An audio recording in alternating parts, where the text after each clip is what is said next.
The Jake Asman Show will begin shortly. Thanks to all these great Patreon members who help support the show.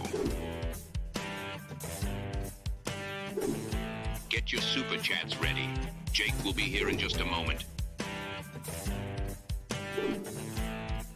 If you love the New York Jets, this is the place to be.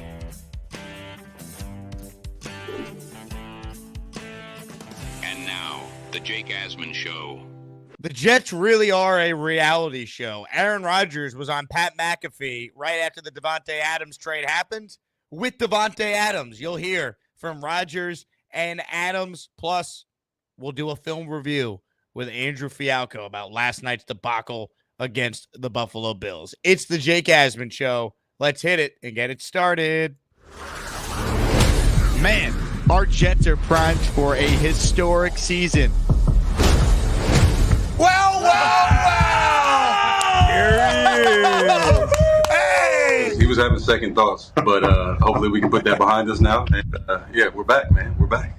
We bleed Jet green each and every day. This is not the same old Jet.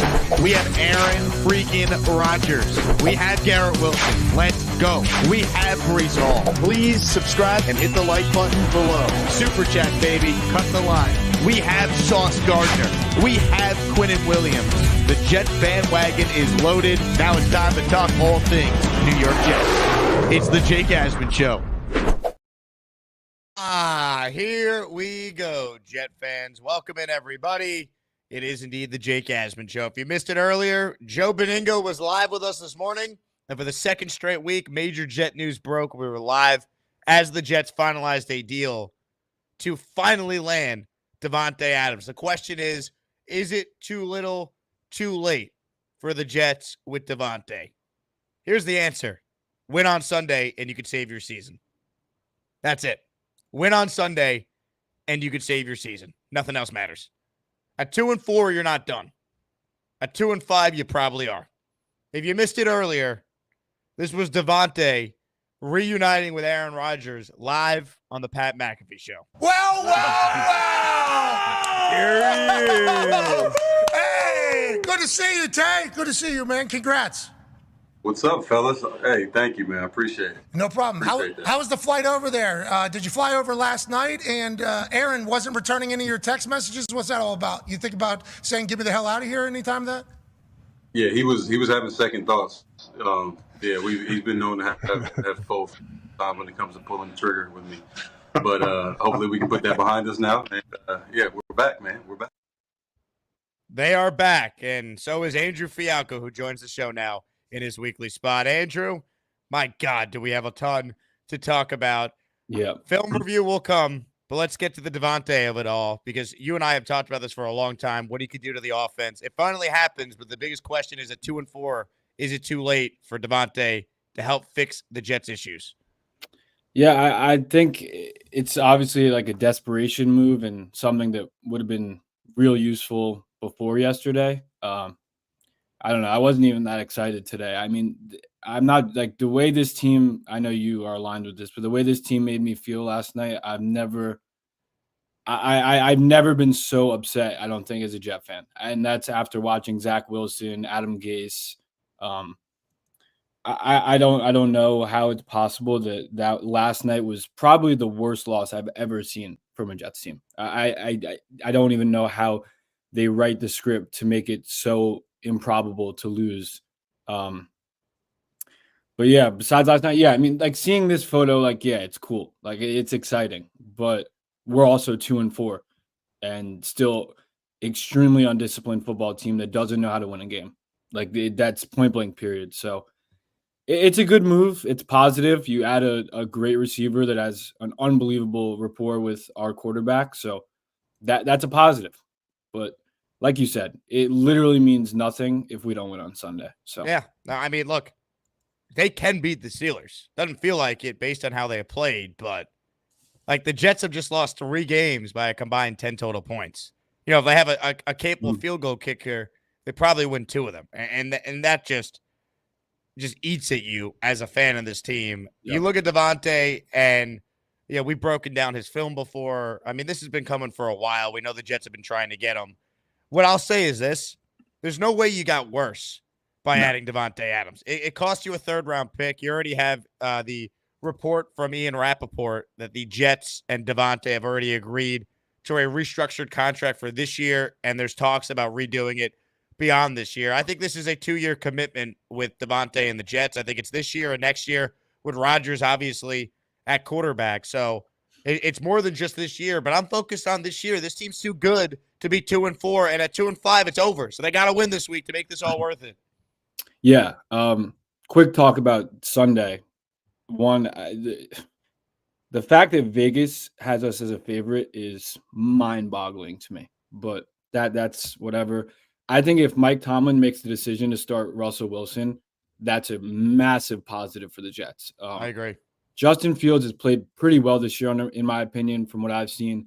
Arthur Smith is obviously not the most innovative offensive coordinator, and we are not – our gap integrity, as seen last night, is horrific, and Justin Fields is a very good scrambler. So Russ we beat last year. I feel like we beat him multiple times, but he hasn't played a game yet, and he's a worse quarterback at this moment than Justin Fields. So if Tomlin wants to start Russ, that's great for us. Will we be able to stop the run on Sunday? Probably not, and that's going to be the most important thing. Like, any team that has a good pass rush and a good run game, it's a horrible matchup for our team. It's just the bottom line. Like, we need to somehow game plan around TJ Watt, Alex Highsmith, Cameron Hayward. They have a really good D-line, but again, everything's good. Everything, like Rodgers, like, oh, like, you hop off, or it's gonna be a great story. We need to win a damn football game. Like, we need to win a single game, and then maybe the fans will be like, okay, maybe we'll be back in a little bit, but we need to win a game. I mean, I don't even know. The way we lose also is the most excruciating losses I've ever seen from a football team. Like, it's unfathomable, and yeah, all that matters now is Sunday. Really, that's it. All that matters is Sunday. So the Jets do have Davante.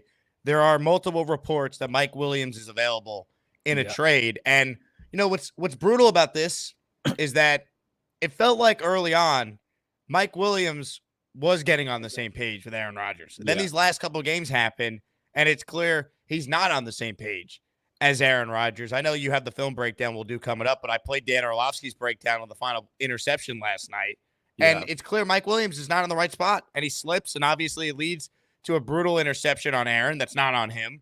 And, you know, look, as much as I would love Mike Williams to have a role in this team, it's clear Lazard's more valuable right now because he has the chemistry with Rodgers. He's leading the NFL in touchdown receptions. He couldn't play last year. Now he plays with a Hall of Fame quarterback, and he's a competent receiver when he actually catches the ball like he did last night. So it's not ideal, but if you could flip Mike Williams into, you know, a draft pick you could then use to get a pass rusher or defensive line run stuffer or something with your O-line, like, you got to be creative if you're Joe Douglas. They should not stop at just, oh, we got Davante, we're good. Reddick is still hanging over this team. If you're going to use Williams in a trade, then find a way to turn him into something that can help you this year.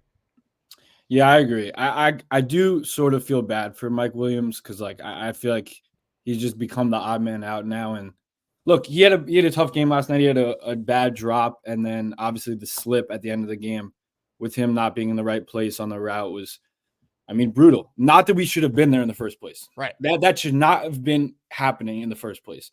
And I want to make this clear. Rodgers, I think, played his best game of the season last night. I know the Patriots game was great. I guess those were somewhat equal, but he played a lot in structure last night. A lot of the Patriots game was out of structure, out of the pocket type things. Last night, Rodgers was unbelievable in structure from the pocket. Even like scrambling, making a couple of plays. The one to Garrett was great. But I don't know why I read Twitter after the games because it just makes me more upset. But people are like, oh, Rodgers is 0-3 when we need in game-winning drives. The context is key in football. Everything needs context. So the context there is horrible. We last night missed a block on the Brees pitch play. Tyron Smith, I'll go over that later. But we're missing plays left and right, and then it's 3rd and 16. And, yeah, Rodgers is going to push the ball downfield.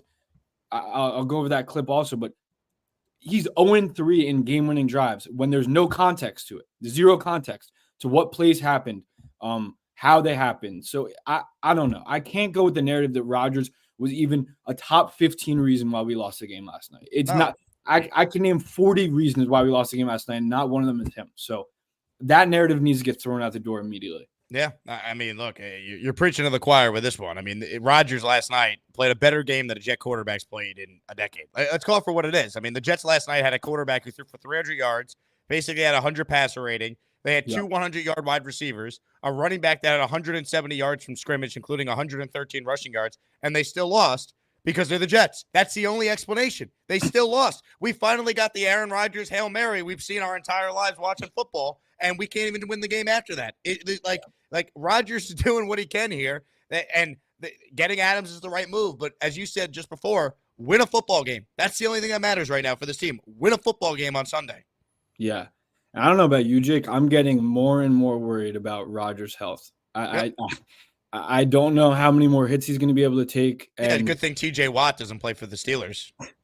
It's not a good matchup for us, and I just don't know how many more. Like, it just I don't want to put it out there, but it just feels like, oh, we're going to get 10, and like now Rodgers is going to go miss a few games. He's been banged up.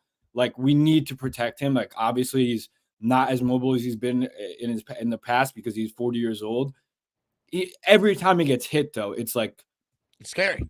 It's scary. Like, it's like, oh, he might not get up. He's literally done it every other game where he's injured. He was rubbing his head last night because he got slammed to the ground.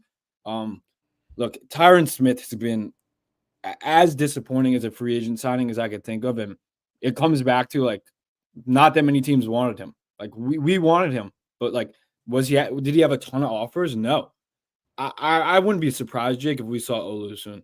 I would not be surprised. Well, I think we got to see Olu this week if Tyron doesn't have it early. You know what I mean? Because you used a first-round pick on a left tackle. It's his natural position. Like, it can't be worse. And I know we're going to do Tyron on film. We'll get to it coming up. But this guy last year, the concern with him was not ability. It was durability. This guy's been healthy this year, at least we think.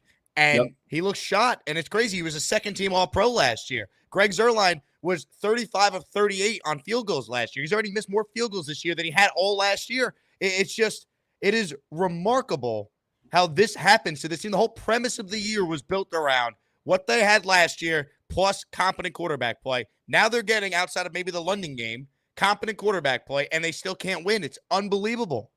Yeah, it's just finding new ways to lose every single night. The Greg stuff is as surprising as it gets, but again, one of my buddies who he might even be watching right now, he told me that Greg was not looking great. He went to a couple of the training camp practices. At the camps I was at, I don't remember him missing field goals a lot, but I don't know. He missed in the preseason. We saw that. Yeah, I don't know if people said anything about it or if like things were like there were reports out there.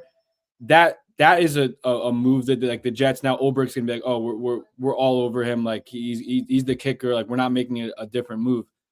He has one more game where he costs us the game. I'm not trying to put it just on him. It's never just on a kicker. But there's two games now that he missed kicks. That if he made the kicks, we probably win.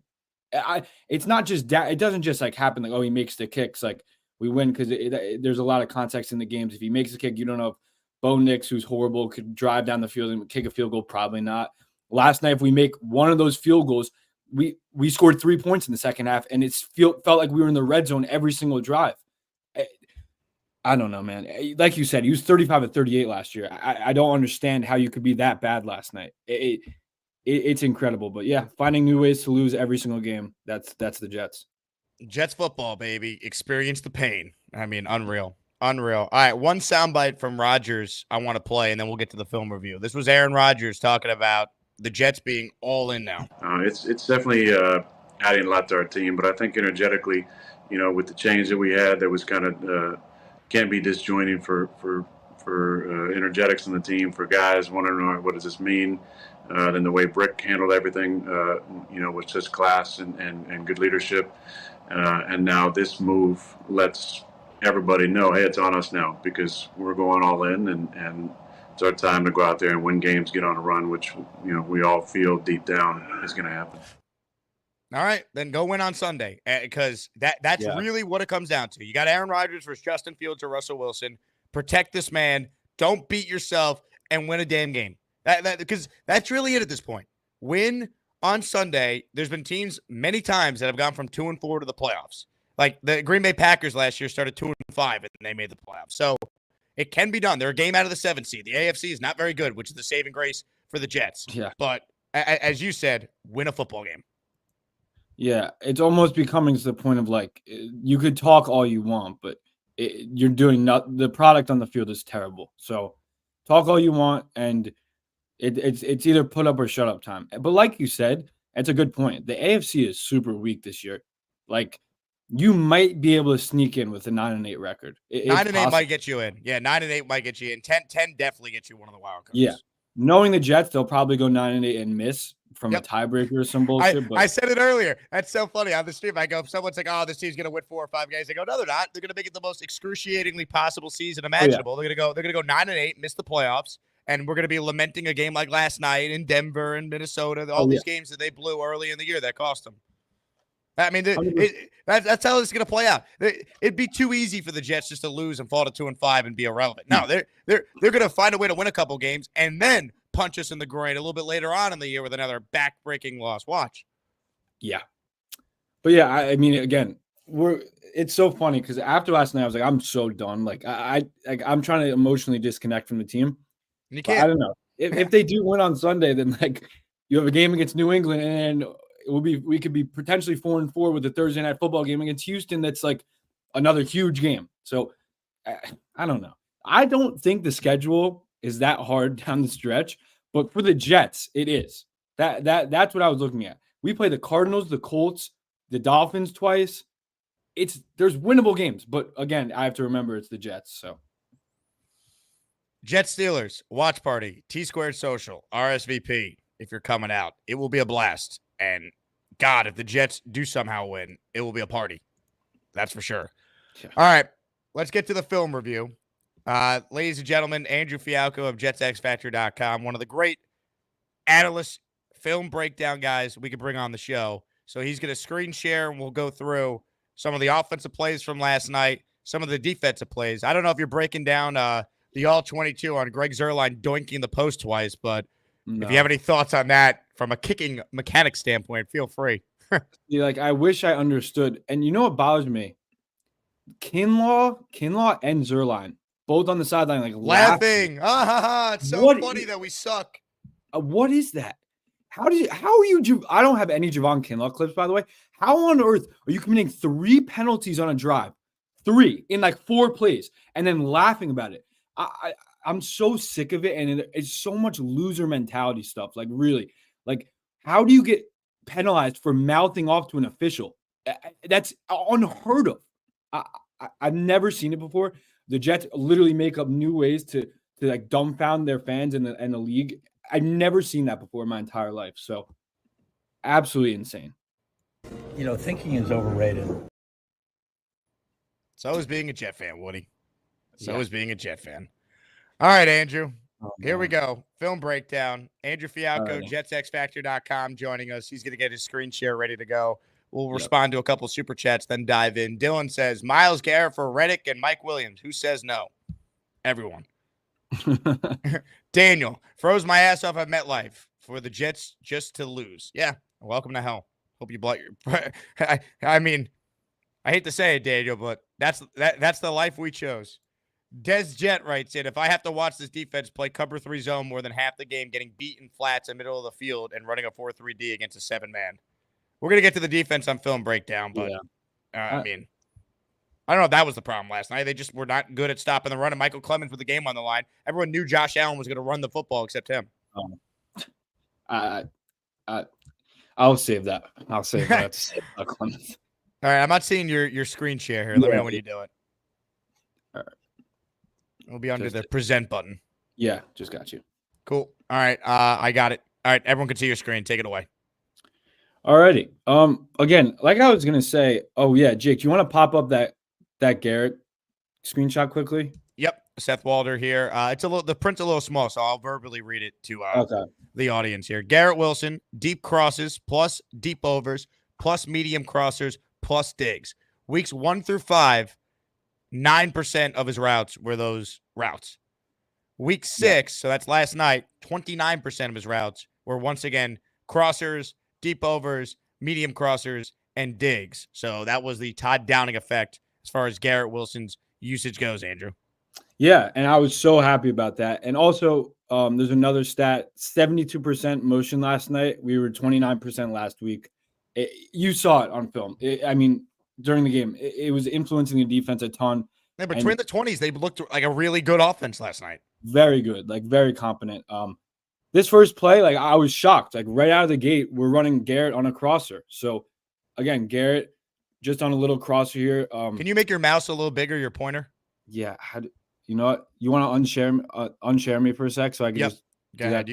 You get that pointer up. I'll respond to this from Bang Mateo. Bringing in Adams is the equivalent to a married couple having a baby to save their marriage. Hey, sometimes it does save your marriage, though, I will say. Like, you know what I mean? Like, I'm not going to sit here and say that it's not a desperate move. Obviously, you're 2-4, but Davante Adams for a third-round pick, he makes you a lot better. So let's not. I'm not trying to minimize him as a player. It's just if they keep beating themselves, they could have Davante Adams, Jerry Rice, Garrett Wilson. It doesn't matter. I mean, that's ultimately what it comes down to when you're talking about, this team going out there and getting better. As Andrew gets his mouse clicker bigger, another reminder that this show is available in podcast form on either Apple or Spotify if you want to listen back to the show in podcast form. You let me know when you're good to roll, Andrew. Yeah, give me 1 sec. Of course, I knew it last time, but all right, display. I mean, like a tech guy. How does Andrew make his clicker bigger for the people? Yeah. All right, I got it now. That's what she said, by the way. I did not mean to. Did not mean for that to come out that way. Anyway, all right, we got it. Here we go. Break it down for us. Much better. Okay. So what I really liked was they were finally using play action more. And obviously, we've been running Garrett on slants and flats. That's all we basically run him on. So this was, I think, the third play of the game. Where you're going to get here is Simpson pulling. So then the linebackers are going to come up because they think, oh, this is power. So if it's one lineman pulling, it's usually a power run. You're going to get a play fake to Brees, and then Garrett just one-on-one. For some reason, this guy like kind of settled over here, and then it was, I think, Hamlin who had to come down and play on Brees. I'm on Garrett. And just a little crosser out, and I'll just run it fully. You could see linebackers move with the play fake, and you just get Garrett on a little over route and juke. He had a great game last night, really good game, and we're finally giving him opportunities to get yards after the catch. That was 15 yards after the catch, 24-yard play.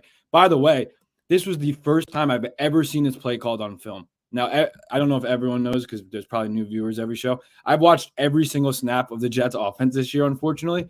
So I'm for sure they've never called this play before. So it's a great tendency breaker. So, yeah, they probably called a run out of this, just a power run. And look how good – this is just subtle QB play and greatness from Rodgers. Watch Rodgers here. Could throw it right here. He sees 43, so what is he going to do? Stare to get him to lean a little. Look at that. Boom, you got him out of the way. Boom. It's very subtle how good he is at playing quarterback, but, like, little plays like that, you would see some quarterbacks just be like, oh, I could, like, maybe just fit it over 43 right here and just loft it. But instead, he stares down the middle. So look at Bernard or whatever that kid's name is. Go with it, and then boom, resets, hits Garrett. And Garrett, after the catch, he was great last night. So I don't know. I was happy about how Downing called the game to start. Look, they came out. They were balanced. They got the running game going. They used Brees in space. I know you got some plays on that you could show. And Garrett, for the second game in a row, had a really nice game. In this game, it kind of felt like it was all within the flow of the offense, too. It felt like in London they were force-feeding Garrett to get him his targets. They didn't do that in this game here. Like, they got him going in the right spots, and this is a good example of that.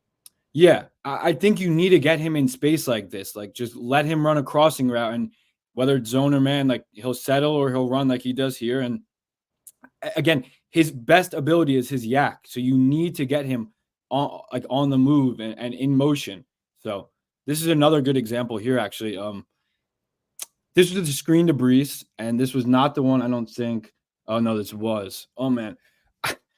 People are going to come at me sideways, and that's fine. And I actually had a tweet earlier that, like, it got a lot of traction, but I don't know. Some people are like, Brees had a good game. My naked eye, after watching the film, I don't know what is wrong with Brees. Something is wrong with Brees. He's either in his head, he's an absolute loser, or he's hurt. I don't know what it is, but something is like wrong with him because he just doesn't look the same as he did last year. And it's crazy to say. think that he was coming off a torn ACL last year. But I'll get to that in this play. So, again, Yeah, great run this play. straight through when you show, because this bothers me to no end that they didn't score a touchdown here. Right. I don't think this is this one. This is still first quarter. I think I have never mind. this I thought this was the Taylor Rapp one-on-one tackle on Breeze. No, that's coming. So this is all in chronological order. I think it should be. This is first quarter. Garrett in motion. So the whole defense, again, like using motion is valuable because it creates tendency breakers and it makes the defense move and shift. During the post snap, they're going to move. So you get Garrett on a fly motion. Again, you have Simpson pulling. So defense is going to get pulled horizontally this way. And then boom, you run a little. I think this was crack toss. I think this was crack toss with two pullers. Now I'm going to run it fully. Yeah, Garrett in motion, Simpson pulling. Boom, you get this backer out of the play. Now, was it crack toss? No, it was just toss. Great job. Right here, this is picture perfect, how you want it. Ruckert head on, Lazard head on, Tippmann about to get 43, and then Simpson going to try and go get this safety.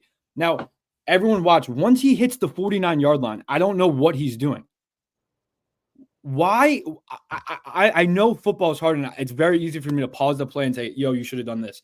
But right here, stick your foot in the ground and get upfield. Instead, he runs into Hamlin. I watched this back, and I was like, I just don't understand. Why are we cutting into the defender? Right here, and I'll show it on the end zone angle, you have a huge lane, and I don't want to knock him because, look, it was like a 25-yard gain. It just feels like the little things, each time we have a huge explosive play, we screw up. Again, great play call. Garrett in motion. Simpson's going to pull. You get 42 flowing that way. You get picture perfect. Hat in a hat. Another guy coming. Now, right here, I guess you could say 92 is here, but I want him to come, put your foot in the ground and come flat-footed upfield here. Gibson's about to block 31. Instead, he basically runs into him and then stumbles.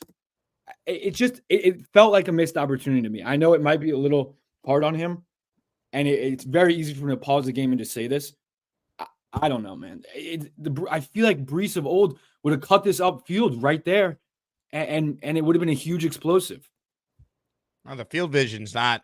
It's been we've seen it from him. I mean, no. It's been really bad. And this wasn't even the worst play. I know you're going to show the play later. Like that play kills me because it's like these are the plays that are the difference in like why you're 1 for 4 in the red zone or allow the Tyron Smith penalty to basically cost you a chance at winning a game last night. Like, or Zerline's kicks to cost you. Like, it's like all these things matter, man. All of them matter.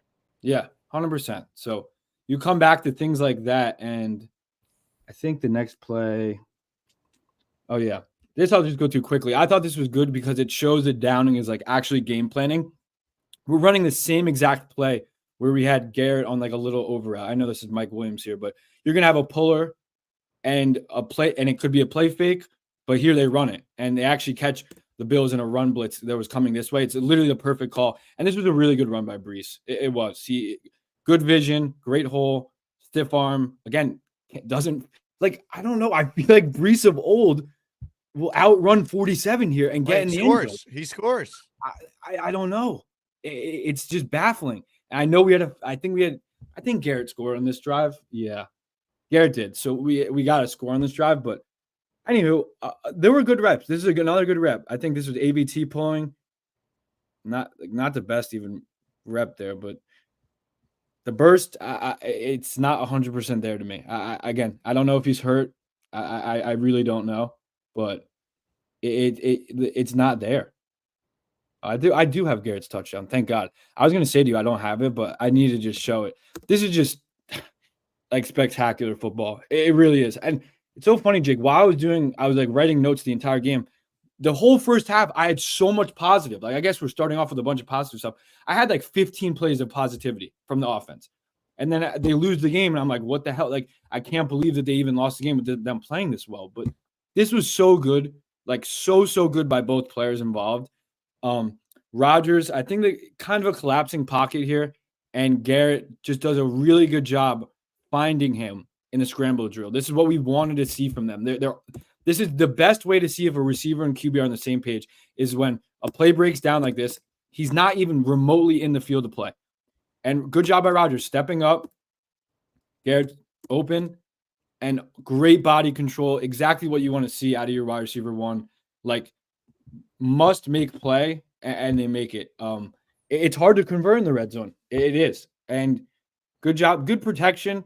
Good job by Rodgers to step up in the pocket. Again, obviously the all-22 kind of lost the angle. Look how blind this official is, by the way. Dude, You're right I there. know. You're right there, and you can't see that he's clearly in bounds. He's right there, and then I think he look at him. Incomplete, out of bounds. Blind. Every official from last night shouldn't ref another game this year. I don't think, but the NFL doesn't do that. But anywho, so he sees. I think he wanted to go to Conklin here on this like reverse pivot. Didn't like it. I guess he wanted to step up in the pocket. His eyes were here. He got to Garrett so quick. Look at him just flip his helmet that quickly. Boom. Great throw. Obviously, it's not on the end zone angle too well, but this is Aaron, by the way, at age 40. Okay, he's not as mobile as he once was, but in the pocket, he's still able to buy time and do this. Like this idea that he's washed and he can't play anymore. Like, open your eyes, man. This guy's the least of their problems right now. It's beyond. It's so far from the truth. He's the least issue we have right now. So, yeah, this was just so good. Great arm angle. Great. Like this is so hard. It really is so hard from Garrett to know where he is on the field and have the body control to get the left knee down. So just really impressive rep from both players. And scoring in the red zone. It's so necessary. So encouraging, just an encouraging play. Ugh. Pain. And here we go from here. Okay. I think, okay. This God, this play just boggles me, man. I have no idea what this play call was on defense. So what you're going to have here, this is the touchdown to Matt Collins, who literally is one of the worst receivers in the NFL. I don't even mean that on a knock on him. He's known that he can't separate. He's like only starting on the Bills because they have zero receivers besides Keon Coleman and Shakir. They literally, which is why they traded for Amari Cooper today. Correct, which is a good trade, by the way. They literally run 12. This is 12 personnel. This is Keon Coleman, Matt Collins, Dalton Kincaid, Dawson Knox, and they're running. That's Shakir. Actually, it's like 0-2 personnel. Okay, they're running 2 tight end sets because they don't have receivers. Now, why on earth this play makes no sense to me? And this is not even like that deep. Like you could tell me what you think, Jake, because I'm curious. We are calling man coverage all around the board. DJ has him. He's on him. He's on him. Isaiah Oliver. Ashton Davis on Mac and Sauce on Keon. Now, we're so worried about Josh Allen scrambling from the 8 that what we're going to do is loop Clemens inside and then stop him from rushing. And then we're going to loop, I think, Quinnen inside and stop him from rushing, or McDonald. Not only are we going to have 2 spies on the edges, Quincy and Sherwood are going to stand at the 2-yard line and do absolutely nothing. Now, it's 3rd and goal. They need to throw it to the end zone. So if Quincy got a little bit of depth, it would have helped Ashton out a hell of a lot. Now, why on earth does Ashton give outside leverage in the red zone? Maybe he thinks Quincy's going to be there, but you're giving outside leverage when the only route he's going to be able to run then is a slant, and you're giving it to him. So one of the worst reps I've seen by the defense all year, and I'm just going to run it. I have no idea what on earth this play call is on defense.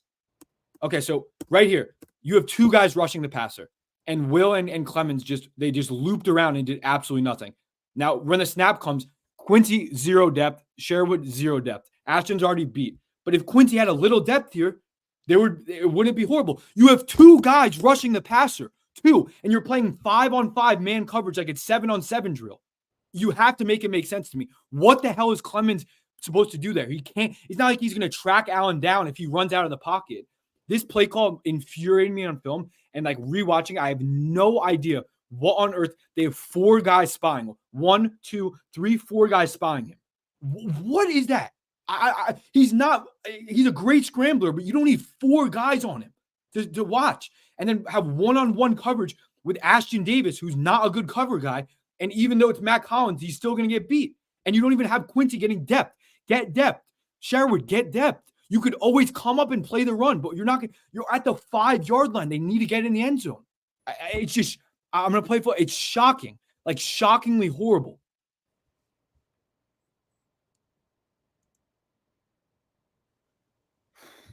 And then, Ashton Davis gets beat like a drum because he was more of a liability than Ryan Gosling was in Remember the Titans last night. I don't understand it. I don't understand what Quincy and Sherwood are doing. They provide zero value where they are right now. Zero. You're not helping anyone out. I know everyone gave Ashton he gets beat right off the line. Someone, please, DM me on Twitter. Someone, let me know if you've ever seen this play call before where you have two loopers, like they're going to run a stunt, and then they drop off the line of scrimmage, so you have two pass rushers. I literally, it was the most shocking play I saw in film, like by a mile. And I don't even know what to say. It's infuriating to watch. How come when the Jets play teams, they never have breakdowns like this? How come we never benefit from this? It's amazing. I don't know. It's coaching. It's coaching, and we get out coached every single game. So I can't. I don't even know what to say. Let's see what we got next. Oh, great, more fun. Yep. Oh, no. Well. Oh, no. This is the play that kills me the most. Yeah, so this was the play I was talking about. I posted on Twitter, and I had like 7 people quote it and say, crying about this when he had 100 yards. I don't give a damn that he had 100 yards. It means absolutely nothing to me how many yards he had. He's probably happy about it. I couldn't care less that he had 100 yards. I just want to know in what world, by the way, this is what I mean when every single play, there's a minuscule mistake. This play could not have been blocked up better. This is called crack toss. Conklin is going to crack the D end, and you're going to have 2 people pulling. I'm pretty sure that's what it is. Yep. Lazard, Mike Williams, and Tyron Smith, brilliant jobs blocking. Brees could have walked through the hole they make. Now, I'm just going to play it fully. I have no idea why Brees decided to just stop trying. It makes just no sense to me. And obviously, we got a field goal here, but I'll show you on the end zone view. Okay, right here, you're inviting him to say, okay, the boundary is a second defender. So if you're going to run towards the boundary, Cut upfield. What are you doing? Yeah, I'm just going to take a good angle. He's setting the angle. Now I'm just stutter step at the 11 and take a hit. Either run through him or be dynamic and cut the ball upfield. It's a one-on-one tackle. It's the hardest thing. This is the hardest tackle you could possibly make. The Jets couldn't make a tackle when it was way easier last night. I don't understand it. I don't think. Wait, I'm pretty sure this was the drive the Jets didn't score. No, they didn't. Zerline missed the kick on this drive. They did not get any points on this drive here. Yes, 0 points on this drive. At this point in the game, it was 2020. I think it's late third quarter. They got no points on this drive. Yep, 0 points on the drive.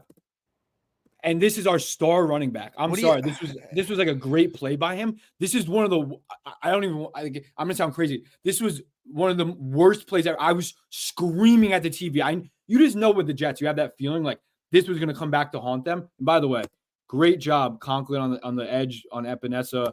Great job by Mike Williams taking a guy, Lazard taking a guy, Tyron Smith taking a guy, a hole that anyone could freaking run through. Anyone. That's the biggest hole the Jets have ever had this season. Okay. Now, right here, cut upfield. Move upfield. Cut. You're literally inviting him to tackle you out of bounds. Then you stop running. At least if you keep running there, like, why are you stopping? That shimmy shake is going to do nothing. Literally nothing. And then he doesn't even get any yards after he tackles him. He steps out of bounds. Either finish the run through him or make a normal cut that everyone thinks you're able to make since you're a top 5 running back in the NFL. God, I can't. And then was this the drive that ended with the Tyron Smith hold and then Zerline missed the kick? I think it was like the wrap. I think this was the same sequence. You know what? Let me look quickly. I thought this was the drive that Garrett had the no. I think they made a field goal this drive. Yeah, they did. They made the field goal this drive. And then the next drive is what I'm about to go to. It's the Braylon play. It's the Braylon and the Garrett play, and then they missed the field goal. So, good Lord, this is just it's so bad. It's unfathomable how bad it is. The Jets are running a great play call here by Todd Downing. This is the next drive. It's a fullback dive with a duo blocking scheme. So 2 guys on him, and they're going to climb up. 2 guys on him, and they're going to climb up. Does Tyron Smith have anything to do with this play? Basically nothing. Literally nothing. And he somehow holds. Now, I thought this was actually, rewatching it, this is the right call. It's insanity. Look at it. So it's a duo run scheme. Double team. All Tyron has to do is what he's so good at. Take 2 steps forward, wall him off. Right here, he's in a fine position. Don't hold. Don't reach. Braylon's running upfield. This is a touchdown with or without this. God, I just don't understand. It had no impact on the play whatsoever. 0. Why are you lunging and tackling him to the ground? Insanity. Literally insanity. I'll run it one more time. It's a great play call. They fake the pitch to Brees after it. Good double teams up front. One guy doesn't do their job. I don't know. You guys could tell me if you think it's a hold. I mean, you very rarely see holds called inside the 5-yard line anyway. And it's just like, but like the Jets have no margin for error. Like, don't beat yourself. Yeah. Don't leave it in the hands of these idiot officials. No, you couldn't last night. And they knew that. It looks like a textbook hold, honestly. He's trying to rip inside. He basically tackles him to the ground. I don't know. That's not even a good angle. Whatever. Of course, play after. Again, people are going to come at me sideways for this. That's fine. Again, Todd Downing, great play call. This is going to be quarters in the red zone quarters. So quarter, and then one of these guys is going to play quarter. You have hook player, middle hook player, hook player. This is probably the hardest place on the field. 3rd and 14 in the red zone is as hard as it gets because you have such limited space. I guess the Jets knew that they were going to run a too high coverage. They get Garrett on a beautiful spot and go. Oh, this is the Garrett drop. Oh. Yeah, look, I don't care what anyone says. He had a great game last night. You're wide receiver 1. You must make this catch. You must. So look here. Beautiful spot. Go. See the vacancy in the middle of the field. Rodgers already throwing it. Great anticipation. And he couldn't hold onto it. Look, it sucks that we have to be like so hard on him because like this would have been a huge play. And it's a very hard catch. But it's one that he should and like kind of has to make. Like it's a bullet by Rodgers too. You can't throw a better ball. No, I thanks for pointing that out. Like absolute seed in between 3 guys. That's a catch right there. Now Hamlin kind of gets his hand in and then he gets sandwiched. I can't see the comments. If people are in the comments saying, how on earth do you expect him to catch it? I do understand. But football is a hard game. And he's supposed to be our wide receiver 1. Like, I don't know. I feel like Davante Adams probably makes that play. I don't want to be that. I hate being that guy also. But, like, Garrett's not the biggest guy. He's not the best at contested catches because of his frame. But this is the guy that you need to run these routes at this time. And, man, like, it sucks. But that's a play that you kind of need him to make, man. Well, on that drive, right? Or maybe it was different drives at this point. But it's like Brees and Garrett both, objectively speaking, had very good games overall last night. But it's like these are the plays that are the difference between very good players and guys in their 3rd year that were expected to now take the leap to being great players. Yeah, for sure. And like you said, I think Garrett had a great game last night. Brees, he was fine. I think he was fine. I agree with you. Garrett had a much better game than Brees. Yeah. So yeah, that's all. This play I skipped from earlier by accident. It's actually like a magic trick by Michael Clemens here. I couldn't even. I don't think you could like draw this up any better. So, oh boy, I can't. If the Jets have Michael Clemens on the field on Sunday, no one should watch the game. At this point, they're not only doing a disservice to the fans, even more to the team to put him back out on the field. I don't care if it's McGregor, Watts, anyone. He can't play football. He can't. He's so bad at his position. He's supposed to be a great edge-setting 290-pound monster that everyone's afraid of. No one's afraid of him. No one. The only thing he's good at, and Michael Nani tweeted it today, is inciting unsportsmanlike penalties. So he literally is you know what Michael Clemens is? He's a magician. Because, again, What were the Jets bad at last night? Again, you cannot let Josh Allen out of the pocket. You can't let it happen. Quinnen gets shoved upfield, and I'm just skipping to the end. This is the touchdown. Michael Clemens here, he's a magician because you know what he does? In God's name, how he doesn't tackle him here. I'm pausing right there. How on earth do you miss this tackle? Josh Allen's he's gonna be invisible if he goes into you, and he slips out of it. I can't, man. And then obviously they let him out of the pocket, and they get a touchdown because Quincy has to guard for 6 seconds. Quinnen almost gets the pressure, but you can't get shoved upfield against Josh Allen. But you know what? He's probably thinking, oh, Clemens is gonna crash in the pocket and make a play. Nope, I'm just gonna fall over because I'm so scared to make a tackle. I'm this big beast, and let Josh Allen look at me like I'm Houdini. I don't even. I think Josh Allen's a great player. This is way bad. This is bad by Clemens. This is not like, oh my God, Allen made a great play. He's getting ready to get sacked, and he's like, oh my God, I didn't get sacked. It's disgusting. I can't watch him play another snap. I can't.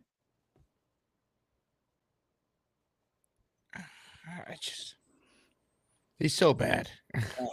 He's so bad. It's laughable, man. And by the way, once again, all these plays you're showing with Clemens, it's probably a lot different with Jermaine Johnson, no? Oh, don't worry. One, it's completely different. And two, the last play I'm going to show, which is the last play of the game, absolutely, Jermaine makes that play. Absolutely. But this is this is horrible. So let me just get through these quickly. Last drive, could have been a huge play. Tyron Smith is, again, crack toss. We were spamming it last night to get Brees on the outside. It's a great play. Lazard's always good at the crack block. Perfect how you want it right here. Mike Williams on a DB. Tyron Smith. If you watch any film from Tyron Smith from the last 12 years, him one-on-one with the defensive back, he's 320 pounds. They're about $180. This is a pancake 99% of the time.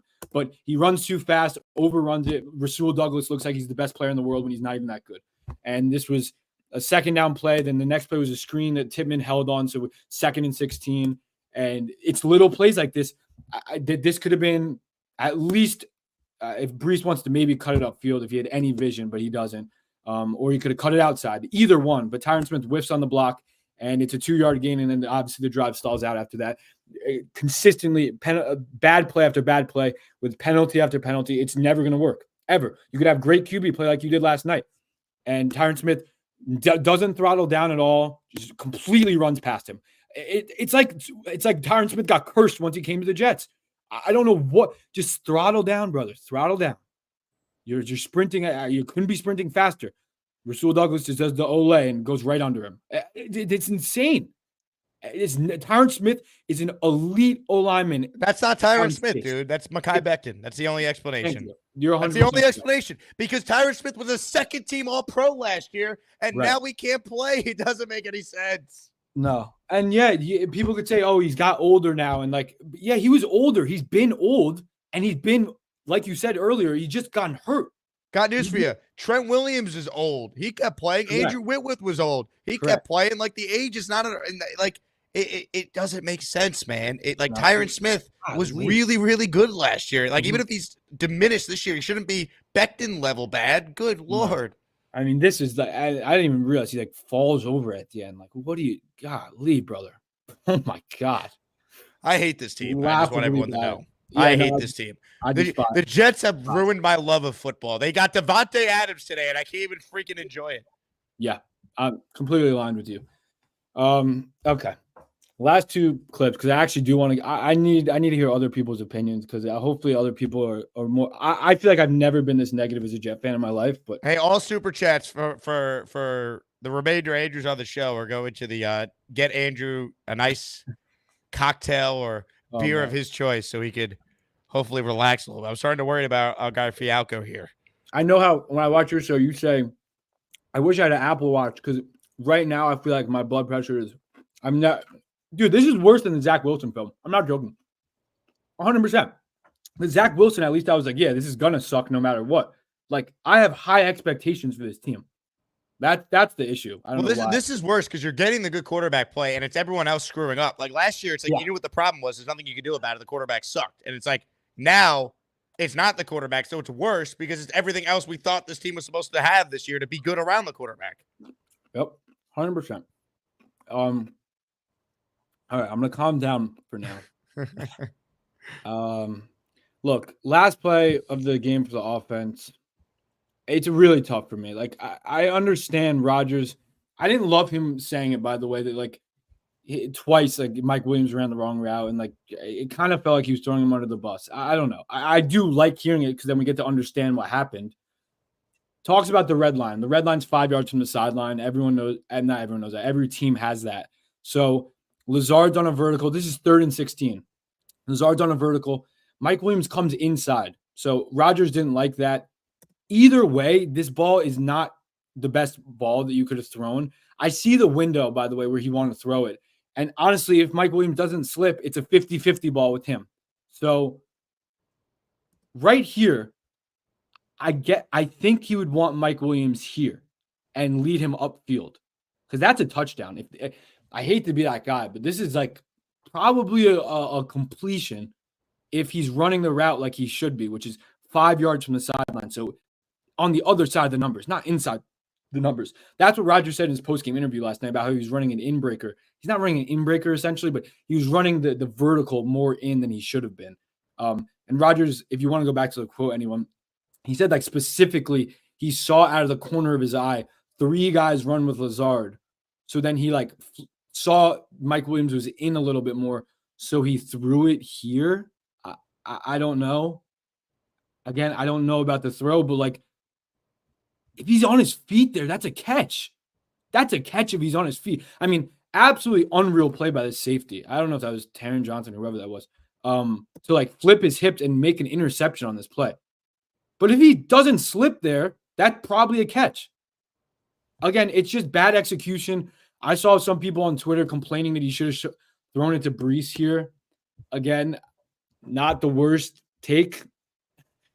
Not a bad take, but I get pushing the ball downfield on 3rd and 16. I'm never going to knock that. Like it's easy for people to say that, but like you we're pausing in here. Like you have no idea if the safety's momentum's coming down right now, and he makes the tackle on Brees, who showed no ability to break anything all year. So I hate that people are even saying that. Mike Williams needs to do his job. That's the bottom line. He catches this, runs the right route, as Orlovsky also pointed out on film earlier, and I put it on my first show today with Beningo. This is a completion, and I can't assume the Jets tie the game with Zerline last night, but it's a chip shot field goal at the bare minimum. Correct. Not, like it's hard to say that Brees should have had that. I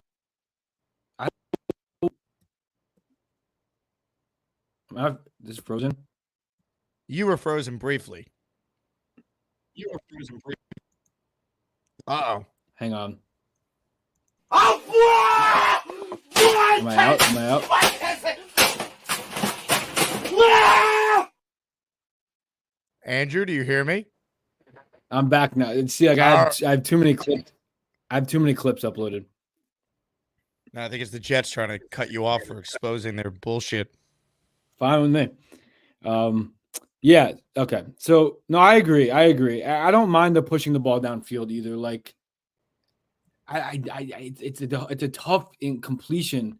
Like, I don't know. Right there, come back to the ball. What are you doing? Right. I mean, if he stays on his feet there, that's probably a catch. It is. Or you get a pass interference. I don't know. They were calling that every time last night. I don't know. 3rd and 16, I don't mind it. Like, again, I get people that wanted to say Brees, but like you said, you made a good point. It's very easy to pause the film and say something should have happened. I'm sure that these were his main reads on the play. If he doesn't fall there, you would hope he made the play. That's why he's on the trade block, because of plays like that. Yeah. All right. Thank God, last play. And not the worst one, but definitely up there.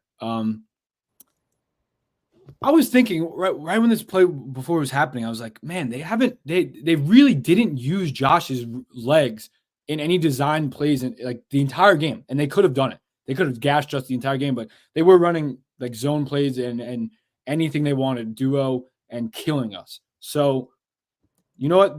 They're probably ecstatic right now. This is exactly how you scheme it up. You want Michael Clemens as the read player on really not even a read option. It's just we're going to make the defense flow this way and leave you one-on-one. And honestly, Jake, not that he should be on the football field or even near NFL roster, but he's never going to win this play. Ready? Oversets once, twice, it's over. Right there, it's over. He has no chance, just zero chance. And I saw someone else say this on my Twitter, like Tony Adams here, not great either, but it's great, best on the end zone angle. You have to be ready for this. It's also coaching. Like you have third to and 4. Like there was no scenario the ball was not going to be in the hands of Josh Allen to make the right read here. Come on. Right. So right here, it's over. It's already over. It was over before this, but like right here, so they're going fast forward motion. They're going to have everyone else over there. It's a great call. No one even blocking for Josh. There's no one pulling. It's literally they're like, okay, we're going to have a one-on-one with Clemens. We're going to win that every time. It's like taking candy from a baby. It's too easy. And Tony Adams could have been better here. You don't need to bump that far when you have 5 guys already over there. You don't. That's very far to bump over and then keep going, and then realize. There's terrible play recognition. Clemens has never set an edge well in his entire career, ever. Every time I watch film of him, he's never set an edge correctly. So unsurprising, he was going to like start sprinting down the line there. And then obviously his change of direction is horrific and they lose. And that's the film. And the pain continues. Amazing. Oh, man. Comments, questions, super chats. We'll cut the line. Hey, I got some good news for everybody. We're going to watch the Jets-Steelers game all together. We're going to commiserate all together. In fact, I just got a text from one of the head honchos over at T-Squared that for those of you Met fans out there, we will have a specific area at T-Squared where not only will the Mets be on TV, but the sound will be on the entire night, plus Jet sound in another area of the bar, and we'll go back and forth during the commercial breaks for all the Jet fans watching the game. So RSVP if you're coming out to T-Squared Social this Sunday night. Watch party this Sunday night, and then one next week for the Patriot game as well. NYJ Maddie says, hit the like for Andrew. Amen. Nothing but nets, a.k.a. Gary says, great work today, Andrew. I've never seen you so fired up. Hell yeah, baby. Hell yeah. Darth Crypto gifted a channel membership. Darth Crypto went all woody. You know, thinking is overrated. He didn't think. He just gifted. Tommy Scuderi is the recipient of the channel membership. We also had a 5 spot that was gifted that I want to acknowledge from the great Board Fat. Let's get brick. Yeah, baby. All right. I don't have the 5 who got the memberships because the chat has 800 people in it. So StreamYard is not working properly. But if you're one of the 5 from Board Fat who got a membership, thank them. If you want a channel membership for yourself, everyone, click on Board Fat's name and make sure you turn on gift receipts and you're subscribed to the channel. Super chat here from Abu Sika. Greetings, Jake and Andrew from Nakasangola. I don't know where that is. Let's see. Uganda. Wow. That's Uganda? That's what Google says. All right. Well, Unreal. greetings back to you to Uganda from New York, New York. John says, I like fired up Fialkow. Some of these names can't be real. UC Pinguchi Lechegua. Wow. The Monstars that Tyron Smith of his talent. Hate to say it. Yeah. I mean, God. Ray with a great super chat here. I was going to ask you about this, so I'm glad Ray did. Hey, Andrew, what's going on with Quinnen? Love the guy, but he's getting paid as one of the top D linemen in the league, but not playing like one. I'm getting a little sick of always being double-teamed every play, man. I mean, Dexter Lawrence is too, and he's dominating. So I don't understand why Quinnen Williams – I know he's having – I know he's still, like, effective, but he's not playing like a top 5 nose tackle in the league right now, at least when I watch it from my untrained eyes. What are you seeing on film from Quinnen? Nothing. Literally nothing. Whether he's getting doubled or whether he's getting singled, he's been like insanely disappointing this year. And that's our biggest issue. Our D-line is horrible. Like, I don't know what you guys think or what you think, Jake. We need Hassan so badly, man. Like, I know he's an absolute loser and a moron, but we need Hassan. Like, we need juice on this D-line, man. We're getting guys like Braden McGregor and Eric Watts playing time. It's bad. We were out Jermaine, we're out JFM from last year, we're out Quinn Jefferson from last year. It's depleted, and there's too much pressure on Sherwood and Quincy right now. Hold on, I got bad news. Chuck Clark's going on IR. He's out for 4 games. Oh, great. More Ashton Davis, baby. Yeah. No, thinking is overrated. I don't think so. I mean, they probably will, but I would maybe Jalen Mills. I would give him a chance. You can't, or Isaiah Oliver. Honestly, I'd probably Oliver played safety in San Fran, and then they converted him. I would do that. Yeah. I just because you said that, I checked Twitter quickly. Do you see the Bills released MVS? let's bring him and Randall Cobb back and really do it. Someone said that. Oh man. Give me a little John Kuhn too. Yeah. Oh man. Unreal. Indomitable says winning fixes everything. Let's go. Yeah, if we could win a game, man. Jesus. I can't wait. I would love to take some calls, Jake. I have time to. So you don't. I just want to. I need to hear other people talk besides myself. We'll get to some calls in a second. Snowball wrote in, "I'm dead inside, but I'll be all bricked up again in 3 days." So delusional. Well, they have Davante Adams now, so how crazy is it? It's not that exciting. No, because the Jets have zapped my love of football. Yeah, it's just not that exciting. It's crazy. Gator writes in, the Jets aged Andrew 6 years. Poor guy looks like he's in high school now. Damn you, Jets. Give us back our child. Oh, man. I should look like I'm 50 the way they age. Man, we're all going to have heart attacks by 40 at this rate. Dude, the watch went off twice during the game last night, once on the post game, and then this morning I was screaming with Beningo and it went off too. How crazy that's 2 weeks in a row that you had breaking news at the exact same time on your show. That's unbelievable. It's unreal, man. It's unreal. All right, let's get to some calls here. You wanted calls. Unfortunately, this guy was the first up. Hello, Gary. What's going on, Andrew? Give me something, man. Did you hear his call this morning, Andrew? I can recap it for you if you missed it. I didn't. Michael Clemens and Canelo Alvarez have a lot in common. That was the big takeaway. And if you could put that in quotes, I'll give you $10,000. So,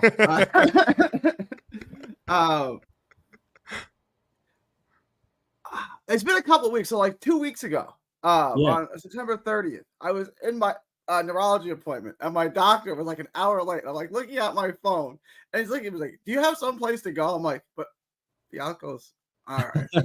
It's just neuroscience. It's not that hard. Can't you kind of speed this up, doc? You know, like, can't you move this along? But so just a general question first. Like, this is an all-in year. What's the point of trading Mike Williams for a fourth or whatever you could get for him? Like, you might as well just keep him. Yeah, there's no point. There's no point. It's just gonna be if he's like disgruntled. Look, like you could have a receiver could go down and he could be very useful. I see no point. But Gary, they were playing Xavier Gibson a ton last night. It felt like he had like 16 snaps. That's unacceptable in my opinion. So I don't even know what they think of Mike Williams. Do you want to know who was in on the Hail Mary last night?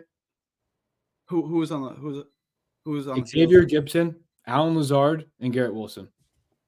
It seems weird to have Gibson out there for a Hail Mary because he's like 5'6", right? Like, yeah, it seems yeah. weird, You think, Garrett? Yeah. That's a fireball. Like Xavier, like he's 4'11", and we want him on the Hail Mary instead of Mike Williams. It seems weird to have. And Xavier Gibson's like my favorite player. I love Gibson, but like that's not really a play you want him in on. Correct. Why is Xavier Gibson your favorite player? Just his story, like, walk on to Stephen F. Austin. He goes to Stephen F. Austin. He shines at Stephen F. Austin. Then, like, he ends up on the Jets somehow. I had to, like, check to make sure it was the same Gibson. Like, this is spelled with a P, right? This is the same dude. Little 5'6" walk on at Stephen F. Austin. Then his first game in the NFL, what does he do? He returns a punt to win the game. Like, come on. You know who Xavier Gibson reminds me of, Gary? What was that? Manny Pacquiao. Because he's 5'6"? Sure. And then, like, so you gave these names: Tyron Smith, Quinnen, Brees. These are Pro Bowl caliber players. What is causing them to all have some type of a drastic decline? You see the logo on my hat? That is what's costing them. That Well, yeah. Hold on. Here's another logo. The team, like, what's the actual question? Like, why are they all not having good years? Yeah, wait, it can't be a coincidence, right? Like, what's going on? It's That not. all these Pro Bowl players are playing like the worst they've played all at the same time. Yeah, Quinnen, I don't know what's going on with him this year. Brees, I just showed in the film, his vision is horrible. He looks like he's rollerblading when he runs, basically. I don't know where his speed went. It's gone. And Tyron Smith, I guess, right when he came to the Jets, either like the guy said, he got zapped of his talent, or old age hit him immediately when he got to the Jets, because he's literally been unstartable. We were penciling, like me, stupidly, someone who watches film, penciled him in as a top 5 left tackle this year. I said to Jake, he's a top 3 left tackle. He's been a top 3 left tackle his entire career. And he comes to the Jets, and he doesn't know how to get off the ball in time. He can't hold on to a block. He can't run block. He can't do anything that he's been great at. I have no. He's a lot like Deontay Wilder at the end of his career, right, Gary? I mean, that's actually not a terrible comparison. Wilder just can't get off the right hand anymore. He just can't let it go. I mean, I guess it's age, it's whatever. That's actually not a terrible comparison, Jake. Glad to hear it. Is there turning it around, or I mean, is Tyron Smith washed? Is Mike Williams washed? These guys just they're done. There's no turning this around. I don't think Mike Williams is like washed. Like, we give him the right opportunities, like we did in the first couple of weeks on 50-50 balls. He came through. Like on a stop route last night, he dropped the ball and then he slipped. It's 2 bad plays, but he could have a role in any offense, especially ours. Tyron Smith, washed. He's probably washed. All right, man. I appreciate it. That's really all I got. I appreciate your time, Andrew. Hold on. Dark Knight Steve wants to know, is Gary crushing on Fialkow? Seemed to have some flirting during the call, especially with those lack of sleeves.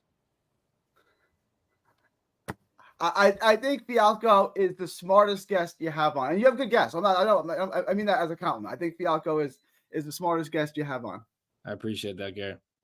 What boxer would you compare Andrew Fialkow to? I gotta get Shakur Stevenson. It's a master technician in there. Yeah, that's really good. That's really good. Look up. For those who did not hear Gary's first call today, please check it out, and you'll understand these references I'm making. It was ridiculous. But anyway. Steven writes in, Andrew, best film session this year. Thank you. That's so sad. I appreciate it. How sad is that? I did a great Patriots film session of all good clips. And then we got to go through all the bad stuff, and it's good. But, yeah, I appreciate it. That's what I'm here for. Ray Danger. Brees lost his burst. Sauce can't catch. Q can't get a sack at a big spot. WTF, man. Accountability, where? Come on, guys. Let's turn it around. I mean, I'm not going to get on Sauce, really, for last night. We know he's not a great tackler. But, I don't think Sauce did they throw Sauce's way once last night? I don't think there was a single attempt at throwing at anyone he was in coverage with. No, they didn't. If you watch the game, you were like, is he playing? Because he literally didn't get talked about once. He didn't get targeted once the whole game. Right, because once DJ went out, they were doing so many targets to the tight end, so it was like the linebackers were on them, and then they targeted on Eccles a couple times, but there's no – look, I mean, we were down DJ and Michael Carter last night. Like, I know every team has injuries, but that's tough.